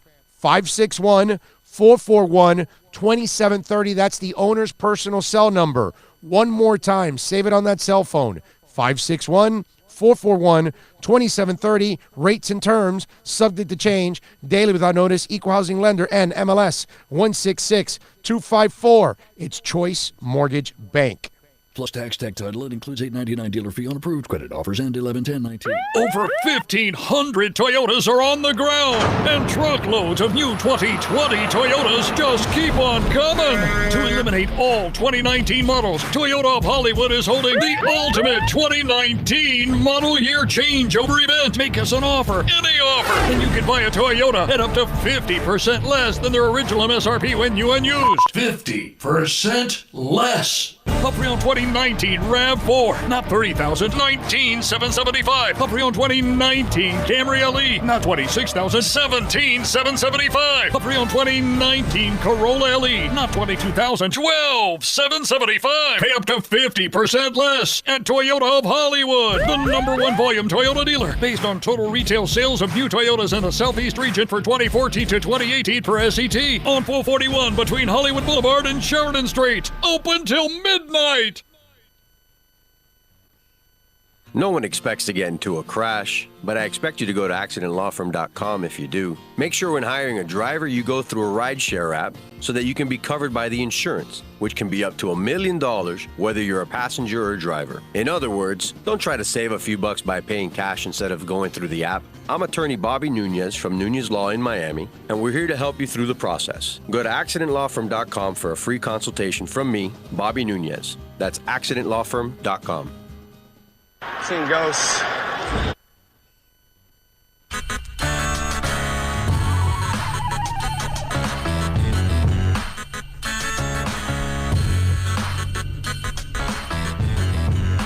This is the Big O Show. This is the Big O Show. All right. This is the Big O Show. Welcome aboard, folks. As we head into the final hour of the program, actually, we're into hour number 3 of the show. We'll go into hour number 4, starting off at 2 o'clock. Manish Mehta from the New York Daily News is going to join us to talk a little Adam Gase, since Adam Gase is in the news in a big-time way. You think Sam Darnold's going to go with Linus out to the Great Pumpkin Patch? I think so. Hang out. I think there's a possibility. It could happen. It could happen. We'll see. Little Halloween tonight. Who's headed out? Do any of you still trick or treat? Huh? Do any of you have any balls to actually trick or treat? You know where the place to go is? Where? Where do adults trick or treat? The place to go is Lincoln Road. Really? Is that what they do? Lincoln Road Mall? Lincoln Road. Oh my Lord. Why? Is it like women dress really hot? Bro, That's what Halloween is all about. I have no It is idea. the best. I don't go. I It don't is- know. Halloween is probably for a party, go out. It is that St. Patrick's Day. I don't do anything. Because there's no family tie. There's nothing this. It's all about going out, barring, and having fun. I haven't been to a Halloween party in decades, bro. Lincoln Road, man. Since tonight- my daughter grew up, that's it. I don't even bother with Halloween anymore. The females scantily clad. No, I remember back when I Thank was you. young We love for them that for kind of this. stuff. Y'all are great like that. I mean, I remember that when I was young. I just don't remember it, now because I don't ever do it anymore. Less is more. And what was it? The Grove used to be really hot back in the day when I was young. Yes. I have no idea if it still is, but that's how it used to be. I'm sure the Grove has something going on, but nothing to the extreme that Lincoln Road is. Yeah. It's your head's got to be on a swivel, and you're just wow. Look at her. Look at her. Yeah. All right, there you go. If you want to get in on the accidentlawfirm.com text line, it's 786-322-1105. That's 786-322-1105. A couple of moves yesterday. You heard in the press conference they signed Clive Walford. They put X on the IR. Fitzpatrick starts against the Jets. Dolphins claimed Ken Crawley, the cornerback, off waivers from New Orleans. And they released wide receiver Isaiah Ford. This is maybe the 8th release from Isaiah Ford? I'm sure they'll re-sign him in the offseason and bring him back for training camp or That's the kid something. you've liked, but he just constantly keeps getting injured. Right. This year wasn't any injuries. He just really didn't get over the hump, and there were injuries too. So he had opportunities to kind of shine, and I guess didn't do enough to shine in this case. So we'll see what happens with Isaiah Ford. Maybe it's the last time you see Isaiah Ford here on this football team. Panthers win last night in overtime against the Avalanche, 4-3. We spoke about that earlier on the program. You can download that. See, on this show, we don't have to repeat ourselves. In regular radio, you will talk about something and then repeat it an hour and a half or 2 hours later because it's a different set of people. This is different now. We do one complete show. We talk about different subjects, and then we break it down for you, and you can then podcast whatever part of it you want, or you can listen to all of it if you want. The Panthers back in action on Saturday at the BB&T Center hosting the Red Wings, 7 o'clock. The only cool thing about that matchup, okay, and I'm talking about anything outside Panthers because everything Panthers is cool and everything's awesome with the Panthers. I'm talking on the Detroit side. I'll give the Red Wings fans credit that show up to the BB&T Center with the classic hockey jerseys with the strings.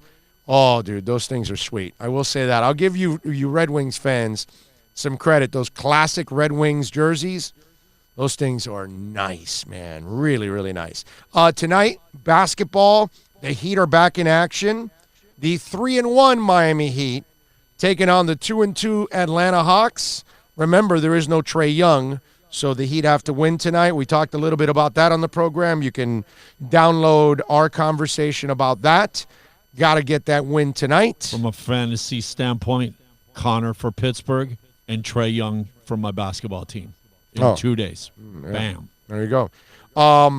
Basketball-wise, we had Joel Embiid and Karl Anthony Towns getting in a fight last night, both ejected. Was that Simmons in a headlock?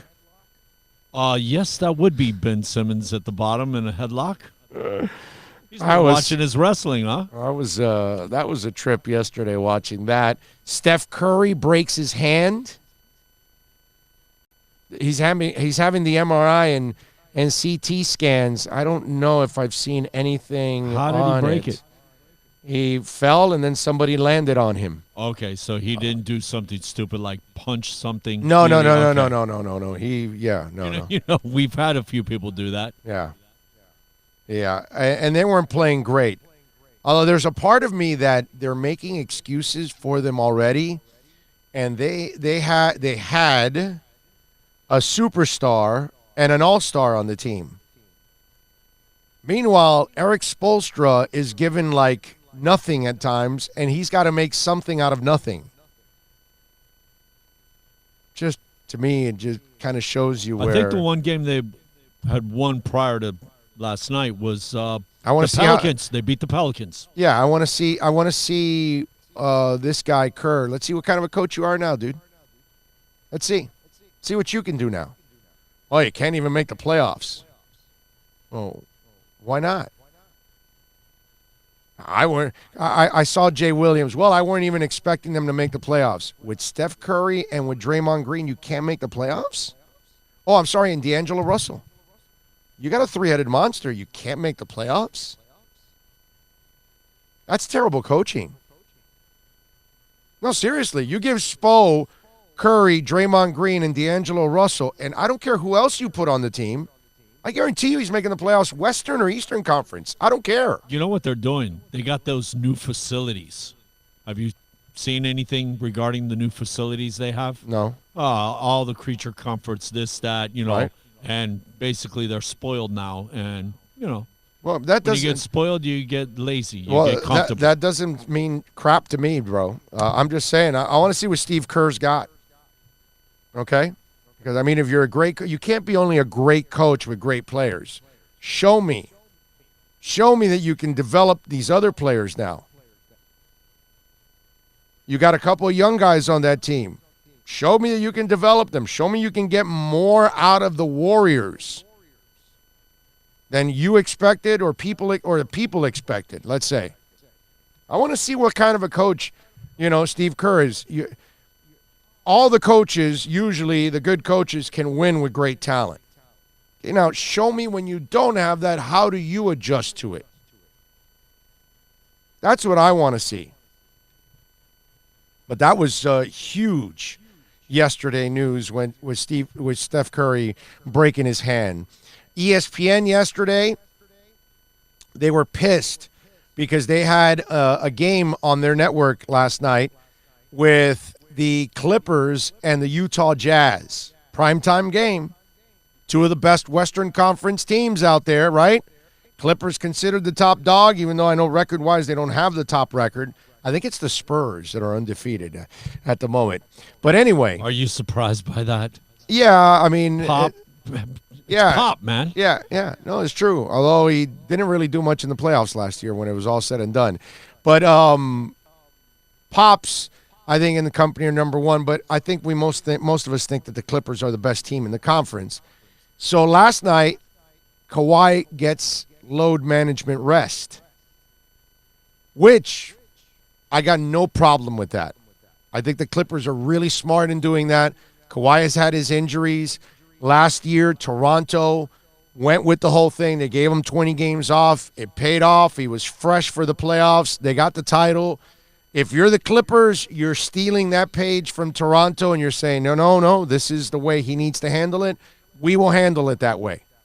Remember, they don't have Paul George at the moment. They'll get him back in a couple of weeks. So that will help out on those days that you've got to rest him. On a day like last night, no Paul George, no Kawhi Leonard, you got no shot against Utah. And they lost, 110-96, as expected. But ESPN was pissed because it's their game, and the rules supposedly, it's that you're not supposed to rest them on these kind of games. But then again, if the guy has an injury history and certain things, he can actually rest on these kind of games. And that's exactly what happened. You cannot control how a player feels. So if that day he didn't wake up right, or he went on shoot around and, hey, I kind of feel a little, tweak or whatever, I'm feeling a little stiff here, or whatever it is, it's Kawhi Leonard. What are you going to do? Screw around? Take chances? In Game 5 of an 82-game schedule? I mean, we just talked about it earlier, how when we talked about basketball in the first hour, how whether it was the Big Three or some other teams, when you're an elite team, you can coast a little. And that's what you can do here if you're the Clippers. You can coast a little. You're going to make the playoffs. You're going to be the elite team of the Western Conference. You'll be the 1 or 2 seed. It's not the end of the world. You'll be fine. And you know that. And they know that. So you rest Kawhi. You do the smart thing. I give them a lot of credit. That happy, or talking head in Connecticut, happy. Oh, no, they should have kept a couple of players so they could be a little bit more competitive. What do you mean? Win 3 or 4 games? Yeah, that really helps the Dolphins. And Chris Greer and company are doing what's best for them. You're the Clippers. You do what's best for your team, and you do what's best for your best player. Forget you. Hey, this is we'd have a baby. Our wives would give birth. We'd be with the wife and the baby for a day or 2 and back at work. It's a different world now. Now they give you 6 weeks off. Because supposedly you need that. Whatever. Give me a break. But it's not about playing as many games as possible and helping your team and all of that. No, you got to pace yourself at times. Because if your body cannot put up with it, and maybe that's the problem with Kawhi, his body can't handle the load management of a season. So you got to rest him a little bit. Smart move by the Clippers. I give them credit. All right, send in your questions on the accidentlawfirm.com text line at 786-322-1105. Also, if you're watching here on YouTube, we got the chat board going. You got any questions? We'll answer questions now for you. Send them in here on YouTube also. And even Twitter. We'll look up on Twitter on the DM if you want, or on the timeline. If you have any questions on Twitter, make sure you send it in, and we will also address those questions here on this segment. How about that? All right, let's move over here to the inbox. Let's move over here on the Twitter page. Let's go to YouTube. What do we got here? Big O from Tommy F15. If you want to have a great time, The Wharf, starting today till tonight, Halloween, Friday to Sunday, Stranger Things. The mojitos are great. Food trucks, Garcia Seafood, donut trucks, tacos, Tommy and Hialeah. Okay. The Wharf. All right. So The Wharf tonight is rocking. I haven't been out. See, I'm such a geek. Like, I don't want to go out tonight because the Heat are playing the Hawks. Although I could record it and watch it later. So maybe I could do that. Go down to the Wharf. I love food trucks. That's not a bad thing. Nico says, love Patrick Laird. Dude is always getting positive yards. I'm with you, Nico. I would like to see Patrick Laird in there. He was impressive in the preseason. You're right. He was always ready. Every time they called his number, it was like watching Mark Walton. Every time you watch Mark Walton, whether it was a special teams play or a running back play, it was positive. And he was always prepared. Laird was the same way. So I'm intrigued too. I think we'll see Patrick Laird when it's all said and done, because it's only responsible as a coach that you play anybody and everybody you possibly can to find out about them. The last thing you want to do, believe it or not, the last thing you want to do is end the season and not play Patrick Laird and say, hey, we didn't play him. We didn't get a feel for him in a game and what he can do. We like what he does in practice. We like what he did in training camp, but damn, we didn't take the time in the regular season. So I am sure you're going to see Patrick Laird at one point or another. It's the right thing to do. All right, let's see what we got here on the accidentlawfirm.com text line, and that's 786-322-1105. Big O, if the city commissioners don't let Beckham and Mr. Moss build the stadium, you need to vote somebody that is pro-soccer. Okay? That's what we got to do.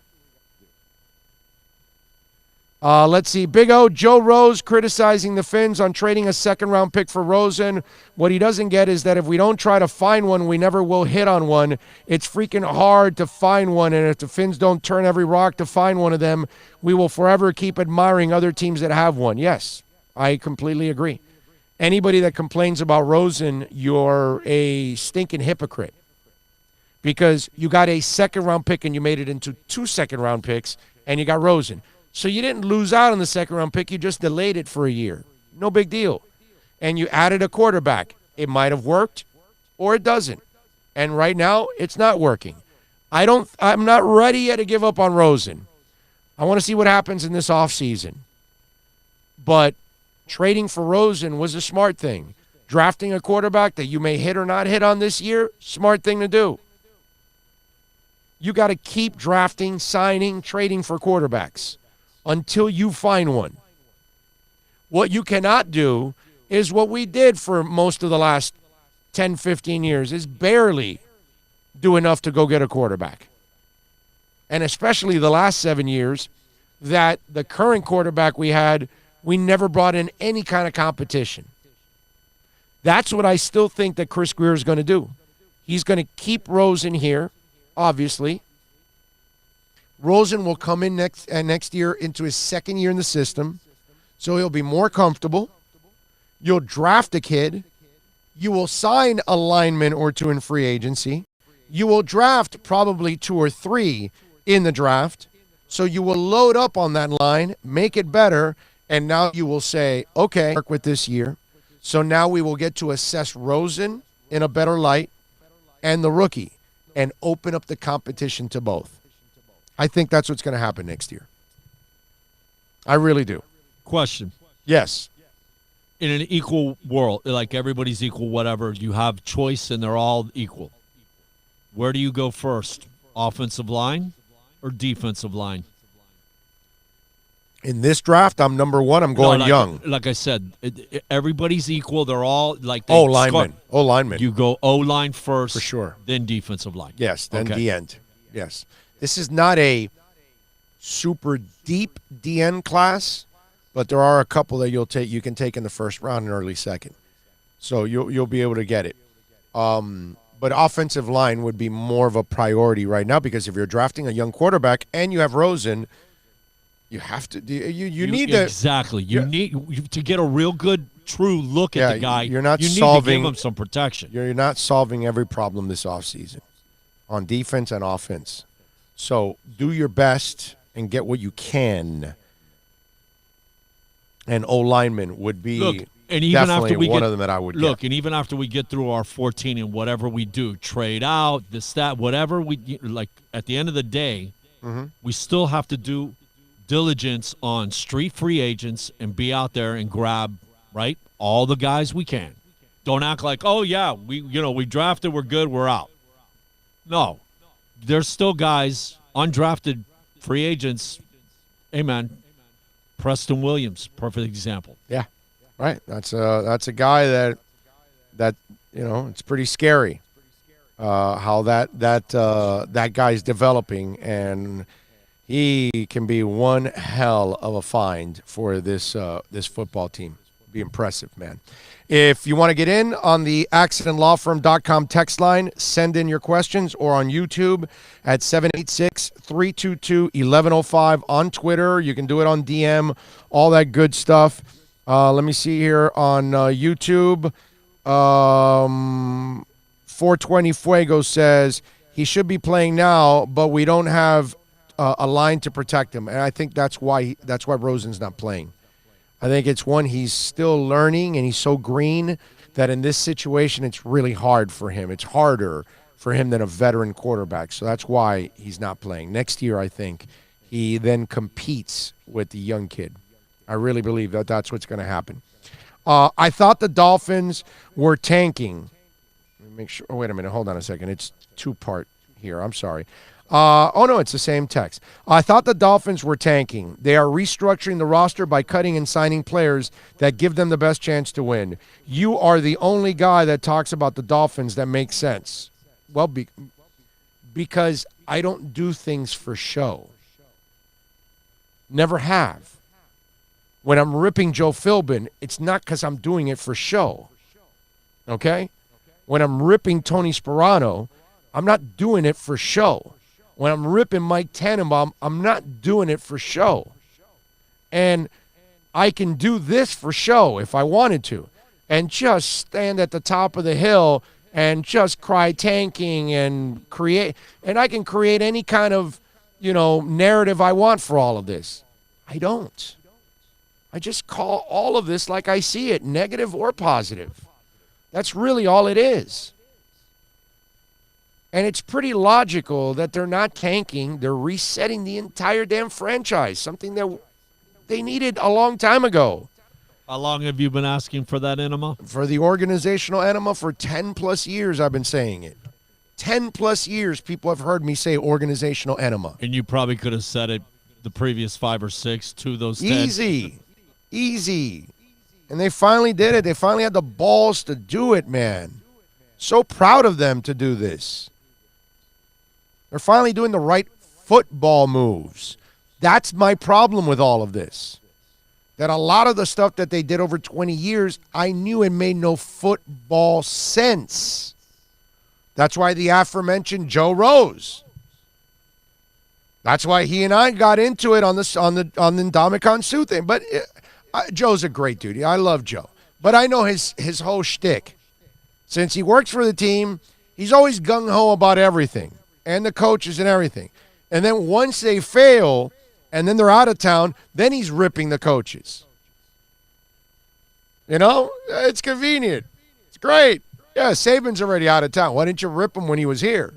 Why weren't you ripping Sperano when he was here? I'm doing that.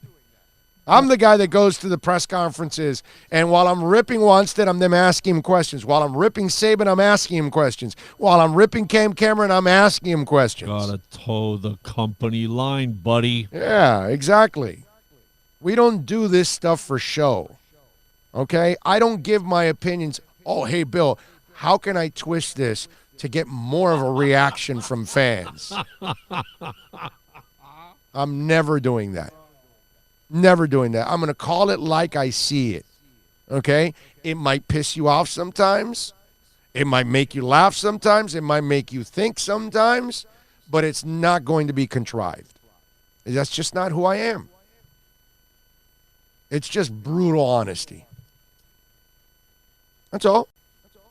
And when some of the guys that were with me at the station and Mike Tannenbaum gets hired, and then they try to, it's all contrived. Even though inside their minds they know it's Mike Tannenbaum, they're telling the fans, yeah, he could be different here and all that. No, he's not. No, he's not.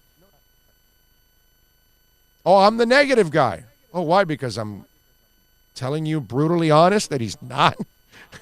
And sure enough, Mike Tannenbaum did not change. He was the same dude. Again, I'm not here. I'm not going to spin something positive to just get the positive Dolphin fans on board with me. And I'm not going to spin something negative so I can get all the people raising hell on my side. No, I'll just call it like I see it, and then you'll agree or disagree with me. That's all. Or you'll fill all this crap in your mind like you did for some of you for 20 years. Oh, no, he's just being negative. The logical fan used to turn to that person and say, you don't understand him. He's just being honest. You just can't handle the truth. That's all. You just want to convince yourself Ndamukong Suh is going to be a dominant player. You just want to convince yourself that Ndamukong Suh will make the defense great. You know what would have been perfect? The Ndamukong Suh. Freaking hilarious. Nada, that was with the Ravens, went to Detroit for $10 million and basically produced the same as Suh. We spent $20 million. Right. If we would have got Nada, we would have had another $10 million and could have got another player. Excuse me, or two. Right. Yeah. No, we had to do the orange carpet and the flash and the that's what it was. Right. It was about the splash. Mm-hmm. No, you're right. You are completely right. So I just, to me, this is why I don't spin this stuff. I never have. I'm not the guy that, let's toe the company line. Oh, the team is on our station. Let's try to be as nice as we can, as accommodating. No, man, you earn that on my show. Win, do things that are right, do things that are smart, and then we give you praise. And if you're doing stupid things, we will say, hey, you're doing something stupid. I love Pat Riley. Signing Whiteside was stupid. Signing Tyler Johnson was stupid. Signing Dion Waiters knowing he needed surgery was stupid. There's no other way to phrase it. I don't work for the Heat. I don't work for the station that works for the Heat. I don't have to kiss the Heat's ass. I already kissed the Heat's ass as it is because I love them. I love Riley. I'll defend Riley to the death. But it's his music thing. That's what But it's about, I'm right? going to tell you exactly how it is. Riley made all kinds of great moves for 20 years, and then he made a couple of bad moves. What am I going to do? Am I going to sugarcoat that? No. That's all. The difference is I don't want Riley going anywhere. Whereas I want Joe Philbin gone, and I want Mike Tannenbaum gone, and I want Jeff Ireland gone, and that's the only difference. I tell you I want those guys fired. I want Adam Gase fired, and I want Mike Tannenbaum fired. You know what would be funny? I told Bill, because he's new to this business, and I told him a while back, I don't need to create negativity. It will show up on its own. Dion Waiters will show up, and that'll be a negative situation. And Brian Flores will make a bad decision on 3rd and 20, and that will show up. And last night, Aaron Ekblad will be lazy on defense and allow somebody to park their ass in front of our goalkeeper so they can score. You don't need to create anything. It comes up on its own. It'll be there on its own. Mark Walton. It'll all come. You don't have to push it. You don't have to, on one side, create stuff that isn't there, and you don't have to create negativity that isn't there. There's no reason. I've never been that guy, and I never will be that guy. It will rear its ugly head all by itself. And its pretty head will rear itself also. While Ekblad made a bad decision on defense last night, Huberdeau saved your ass in regulation and in overtime. You get the bad and you get the good. It's all going to happen.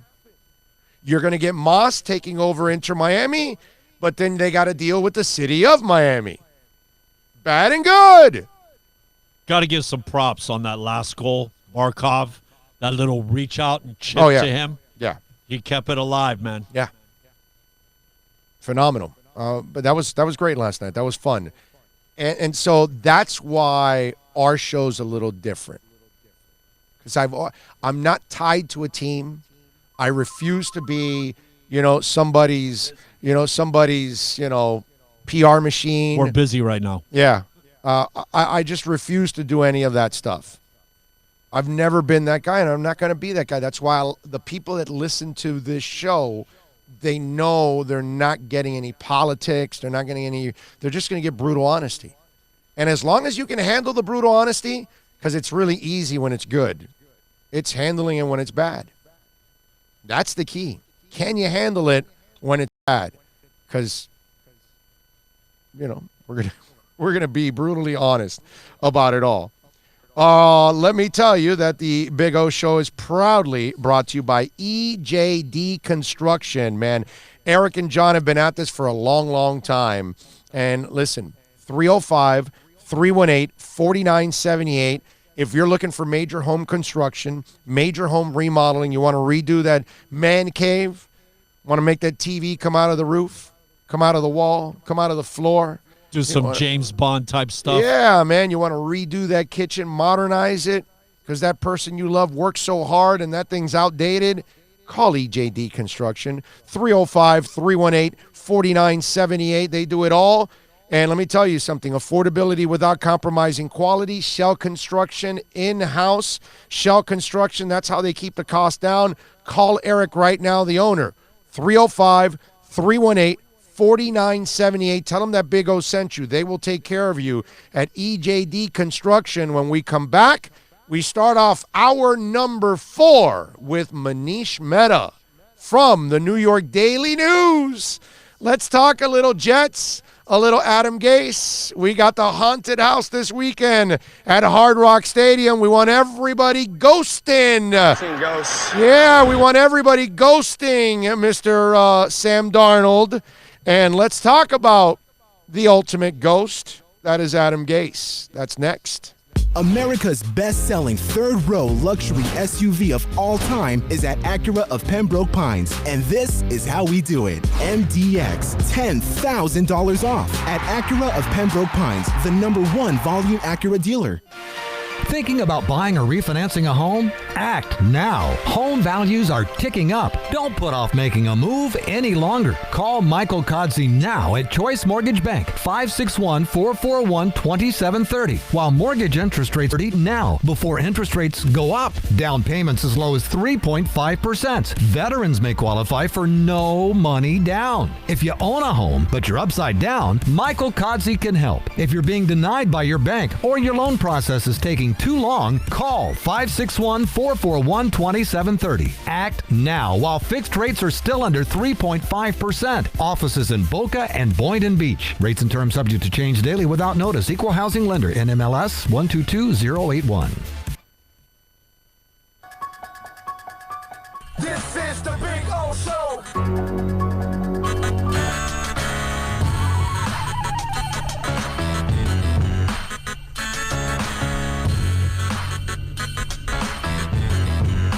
This is the Big O Show. Yes. This is the Big O Show. This is the Big O Show.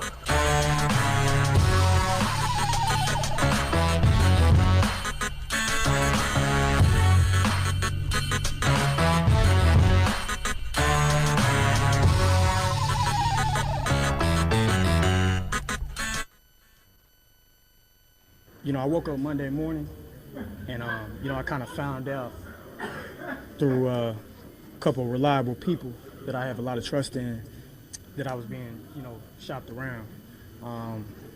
You know, at the end of the day, I know he has a job to do, and I respect it.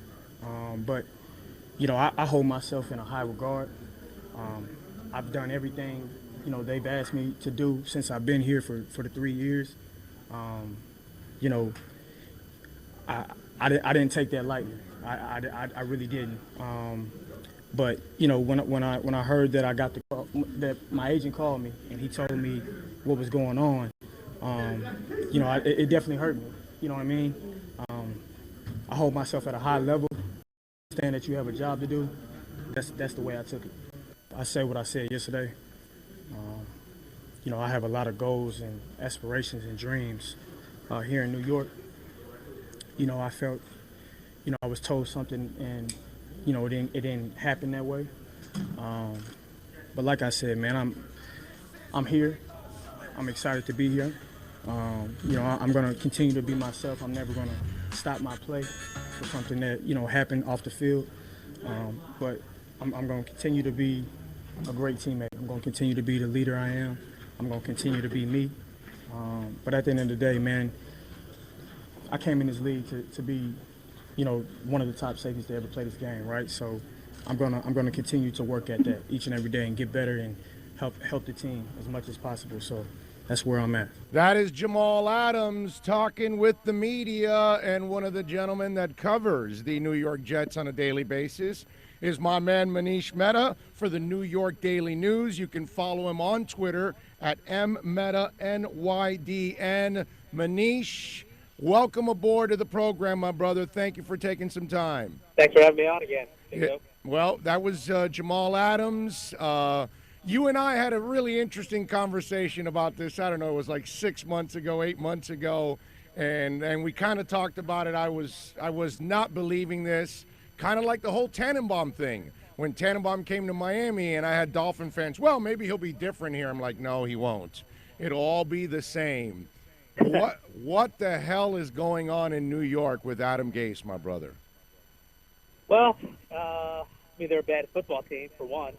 More specifically, Adam Gase's offense has been horrific. Football acumen, his offensive acumen, his quarterback whispering acumen, and none of that has come to fruition. Now, we're 7 games into his tenure here, but I could not have imagined a worse start for any coach than what I've seen under Adam Gase thus far. One of the things that has kind of reared its ugly head here, Manish, is, and the same thing happened here in Miami, it's the lack of communication between the coach and players, and there always seems to be that issue with him. It was here in Miami with several players, and you guys have brought it up, and now it's happening there in New York with everything going on with Osmelli, which was just a crazy situation. Yeah, look, it's funny because, during the head coach search process, as a reporter, you try to get as much information as quickly as possible. I wish I had the benefit of more time because over the last 9 months, I've learned a lot about Adam Gase that I was unaware of, other than, the stuff that a lot of people have talked about toward the end of his time in Miami. But he has not comported himself as a leader, both publicly and privately. I think publicly it's pretty obvious. As recently as yesterday, he would not even address the Jets talking to teams about Jamal Adams and trade discussions, along with Le'Veon Bell and Robbie Anderson.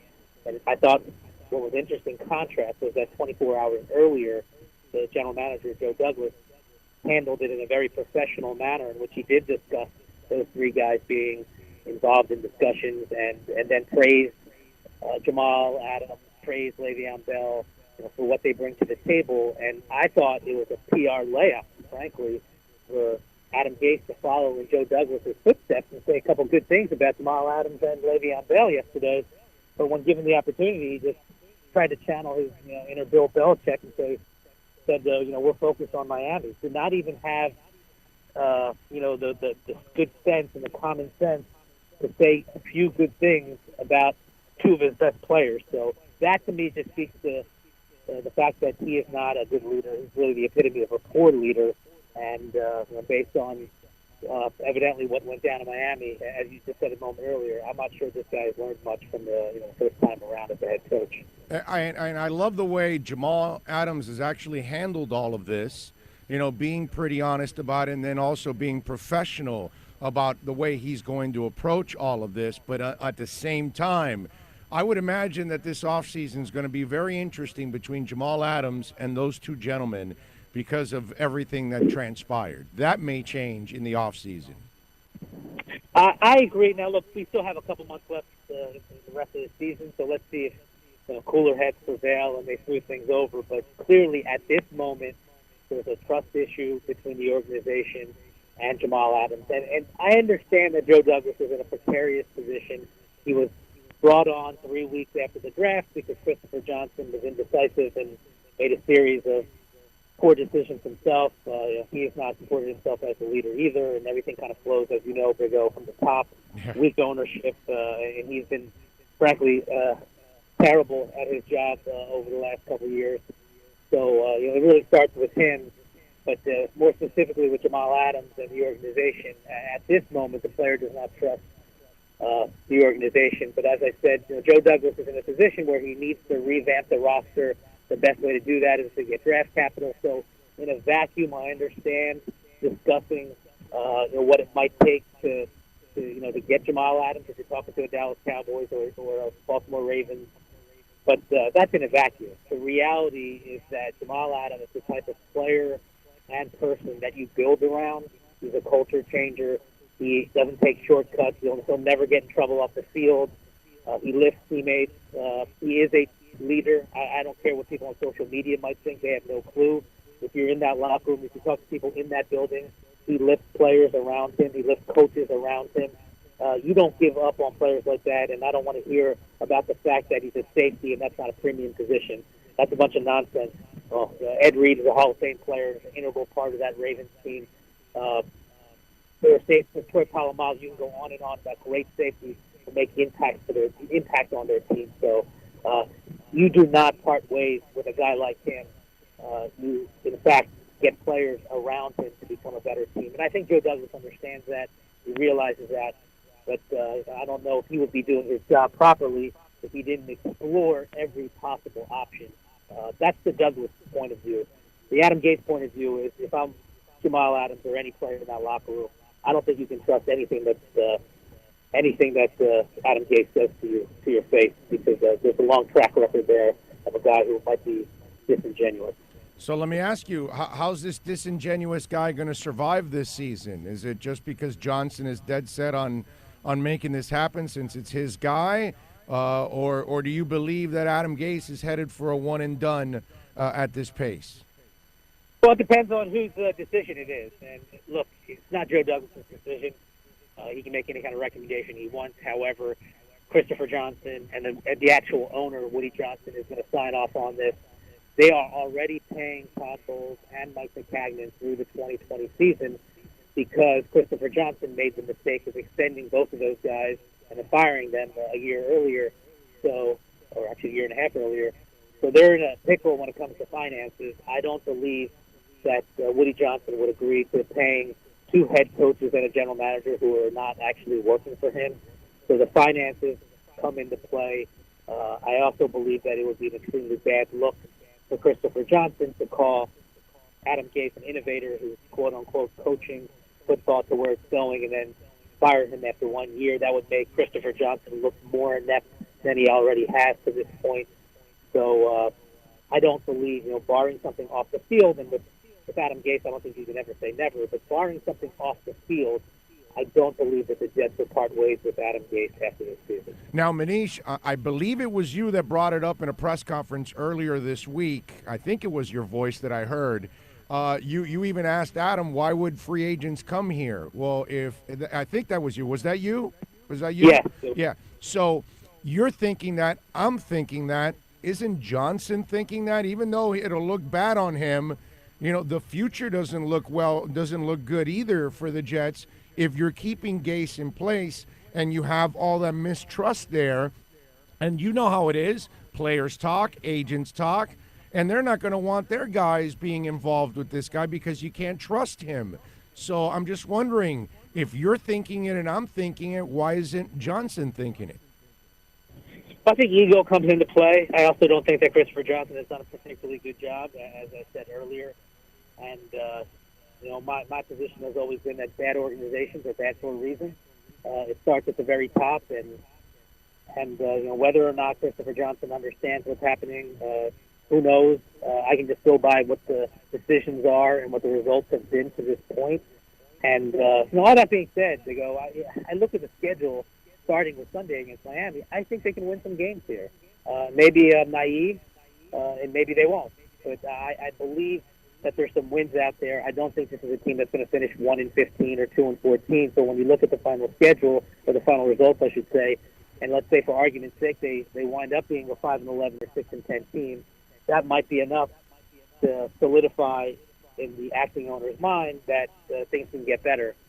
There is hope, in theory, in the young quarterback. However, Sam Darnold has regressed to this point under Adam Gase. So that's another strike against the quote-unquote quarterback whisperer. So they're not in a good position right now. Joe Douglas has a lot of work ahead of him. And again, he's not the person who hired Adam Gase. He was hired himself on the recommendation of Adam Gase. But, I think if you're a smart football guy and a smart GM, and I think that Joe Douglas has that potential, I think he understands what's going on. And if he had his druthers, perhaps there would be a change, but he's not going to have that final say. Jets and NFL writer Manish Mehta for the New York Daily News joining us here on the Big O Show. And, of course, you can follow him on Twitter at mmeta, NYDN. And, Manish, all right, we talked about Adams. Well, the Le'Veon Bell stuff that, it's been reported by you guys that he didn't even want Le'Veon Bell initially. And then they also tried to shop him now right before the trading deadline. And I know Le'Veon got his money and all that, but how's that relationship and how's that going to go into the offseason? Because if they tried to trade him before the trading deadline, they're probably going to try again in the draft and in the offseason. Well, they're definitely going to try to trade him. I mean, look, we can talk about semantics and spin and say they're not shopping a player. I don't care about any of that stuff. The bottom line for me is that are you willing to trade the player? Are you willing to engage in discussions for the player? And if you are, then you want to move. We can parse words all we want, but the contract isn't particularly good. And I think other teams understand that. So even though the Jets had discussions about Le'Veon Bell over the past couple of weeks, the reality was always that it was difficult to move him because of that contract. Now, could the Jets have absorbed some of the money like they did in the Leonard Williams contract when they made the deal with the Giants this week? Perhaps, but next year's money is tough. It's a tough contract to move. I can tell you with great assurance that if Joe Douglas were running this past free agency, not only would the Jets have not paid that kind of money for Le'Veon Bell, they would not have also paid that kind of money for C.J. Mosley, just in terms of value at the inside linebacker and running back position. Spending $14 million and $17 million a year, respectively, is not what a lot of people would do. Mike McCagnon chose to do that, but I don't think this new general manager would have done that. So, will the Jets be willing to, discuss or take phone calls or however you want to say it about Le'Veon Bell in the offseason? Yes, they will. This is a guy who's going to be 28 next year. He's a great player for sure. He's averaging 3.2 yards a carry. And as I said earlier, we finally found somebody who can stop the great Le'Veon Bell, and that person is Adam Gase. So I don't think the Jets would close the door on potentially moving Le'Veon Bell this offseason. If teams came calling before the draft, they would listen, and if there was something that would make sense, they would move on. Well, listen, remember, this is the same guy, Manish, that 2 years ago, Kenyon Drake finished the season in the last 5 games as the most productive back from the line of scrimmage, catching and receiving in the NFL the last 5 weeks. How does he respond in the offseason? By signing 407-year-old Frank Gore and starting him. Okay, so, I mean, this is what we're talking. And let me tell you something. I was surprised with you because you were gung-ho. You were on this bandwagon, and I figured, all right, Manish will be off the bandwagon by year 2. My brother, you were off the bandwagon by the end of the first month of the regular season. I mean, you had seen enough already at that point, and you'd given up on this, that it was going to work out.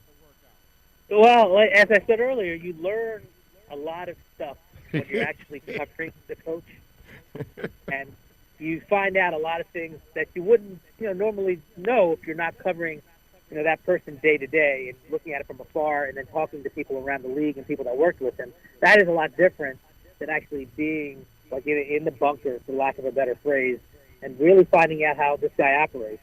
And it was eye-opening, and it's been eye-opening to say the least how he operates behind closed doors.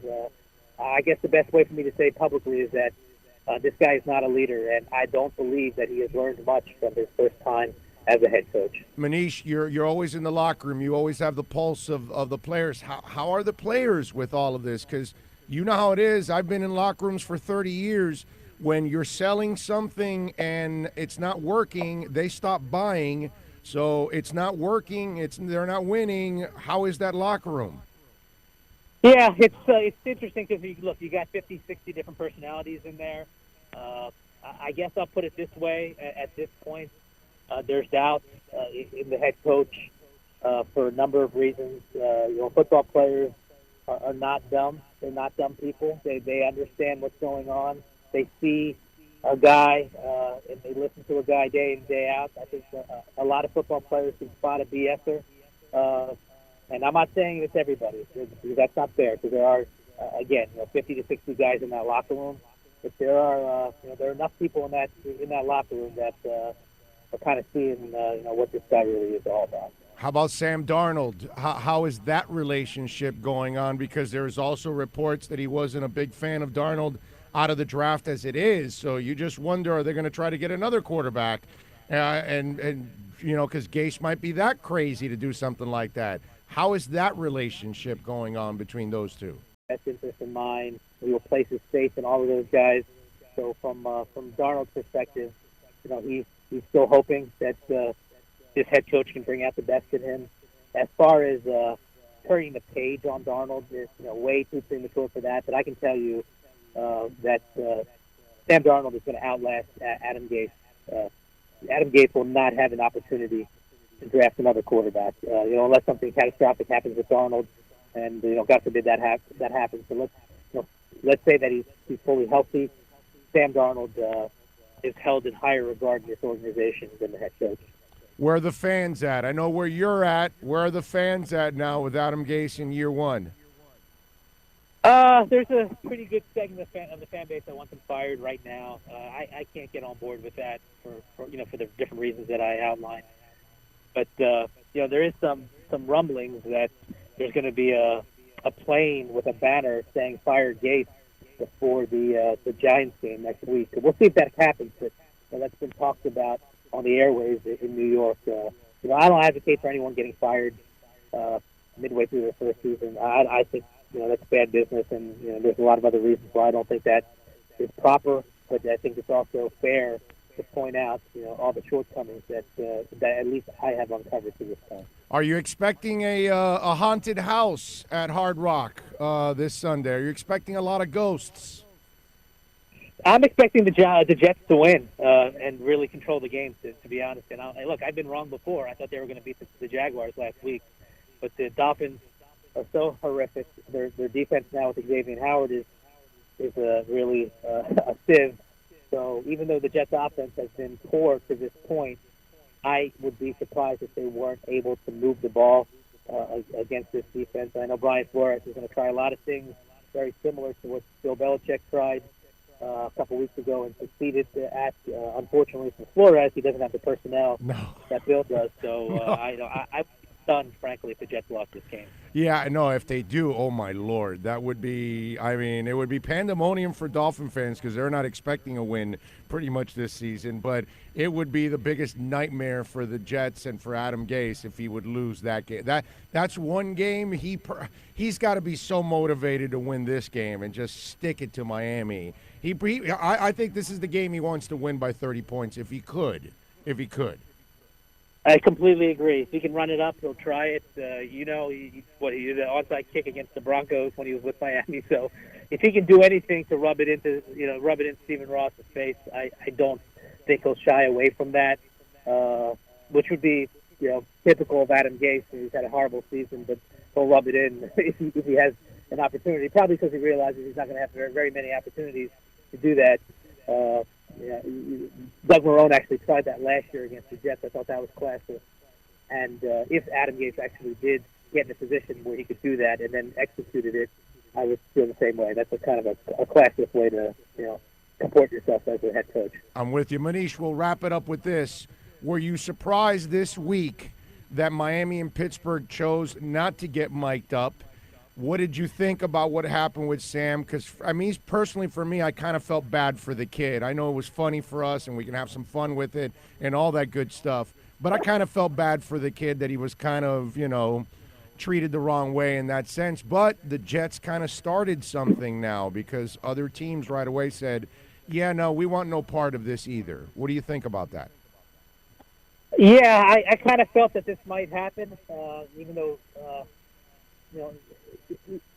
there's a trust there between NFL Films and teams. It's not as if the New York Daily News mic'd up Sam Darnold and all bets are off and we could air whatever we want. This is the NFL Films. You believe if you're an NFL team that when you agree to have a player mic'd up, they're not going to put that player in any kind of unflattering light or compromising position. So, yeah, I felt bad for Sam Darnold. It's very unfortunate because it's a common phrase used in NFL locker rooms, in meeting rooms, on sidelines. The fact that he said it, coupled with the fact that he played so poorly, was really the perfect storm for all of this mess. So it's unfortunate. Hopefully for his sake, he has a good career, and it just becomes a footnote and nobody talks about it, because I think the worst thing would be that if things don't work out for him, that this is what he gets remembered for, and that's really that would be really terrible. I would feel bad for him in so many ways because he's such a good kid. He's such a hard worker. He's so talented. I think he's got so much ability, and for him to get screwed, for lack of a better word, in this manner is really unfortunate. Manish Mehta does an excellent job of covering the NFL and the New York Jets. Follow him on Twitter at MMetaNYDN. Manish, as always, you're a stud, my brother. I owe you a drink at the Combine. Thanks, Big O. Take care. You got it, baby. Be good. There you go, Manish Mehta. We thank him for joining us here on the program. We thank you for joining us here on the program. As always, remember you can reach out to us on the accidentlawfirm.com text line, 786-322-1105. That's 786-322-1105. You can also reach out to us on Twitter at Big O Show. Remember, yes, don't see ghosts, but this weekend on Saturday, if you want to hang out with us, Saturday from 6:30 to 10, we'll be out at Bow Campers at 3115 Northeast 32nd Avenue in Fort Lauderdale. It is hosted by the Worldwide Doll Fan Clubs, so we're going to be hanging out with all kinds of doll fans from all over the world, different doll fan clubs. As you guys know, every Friday, we have a doll fan club president from a different doll fan club around the world joining us. So Saturday, Bill and I are going to go out there to Bow Campers, have some fun, and hang out with everybody. So if you happen to be in Fort Lauderdale, in that area where Bow Campers bar is at, living, working, hanging, whatever it is, come on out and join us, right? Have some fun. Nope, you're not on. Get a feel of what potentially will be Vegas-like. No, it won't even come close to it. But you get to meet the people and You mean- stuff like that. that's the, it. the environment, the vibe. No, the environment will not be there. No, it's not. He's lying. He's never been to Vegas. He has no idea what he's talking about. You will Thanks a meet lot there, some. buddy. You'll meet some of the maniacs like ourselves that you'll hang out with in Vegas. But That's it what will I'm not. saying. But it will not be well, Vegas. no. You will not get a feel for Vegas. But you will not have that Vegas feeling. You get an idea of the people. You will not be gambling. Well, you could if you go to the Hard Rock. Yeah, but you're not at the Hard Rock. You're at Bow Campers. Well, it sounds like they need to take a field trip. Yeah, why not? That's not bad. That's a good thing. I'm sure there's a couple of Dolphins over this weekend that are staying at the Hard Rock. Yeah, that's a pretty safe assumption. Yeah, I'm sure that's what's happening too. So if you want to join us out there, Bow Campers, once again, the one at 3115 Northeast 32nd Avenue. I know they're having another event at the stadium. That's Fantennial from noon to 4 p.m. at Hard Rock Stadium, too. They're also doing that part of the fan club weekend. But 6:30 to 10, Bow Campers in Fort Lauderdale will be there on Saturday. Tomorrow, we got a slew of guests for you. As always, we'll have fantasy football. So if you have any fantasy questions, send them in to the accidentlawfirm.com text line, 786-322-1105. Andy Behrens will join us. Chris Long will have his picks. We'll have some guests also. We'll be at Hialeah Park tomorrow broadcasting from 1 to 4 p.m. So please come on by, say hi out there at Hialeah Park. We would love to meet you out there, plus great food. You can hang out right there in the bar area with all the couches and the lobby, leather chairs, all that right in front of us. So you can actually listen to the show. We can talk during the breaks. We don't have a lot of breaks on this show. It's at the top of the hour. We don't do what regular radio does in, a half hour of commercials every hour. We give you very little because we give you a lot of talk here on the program, something you're not going to get on regular. Do you realize that our 3.5 hours of radio, 3:45 or whatever that we're working on, do you realize you need about 7 hours of radio to put in that much talk? Because you have to include all those commercials. How about that? That's how we take care of you, see? And you get it on demand. So you get to listen to us anytime. It's a beautiful thing. Thank you to all out there. As always, thank you for locking it in, and thank you for spreading the word. Thank you for downloads, which they've been record downloads this week, and it's been enormous. We'll see you tomorrow at Hialeah Park. Be good out there. See you later. Show.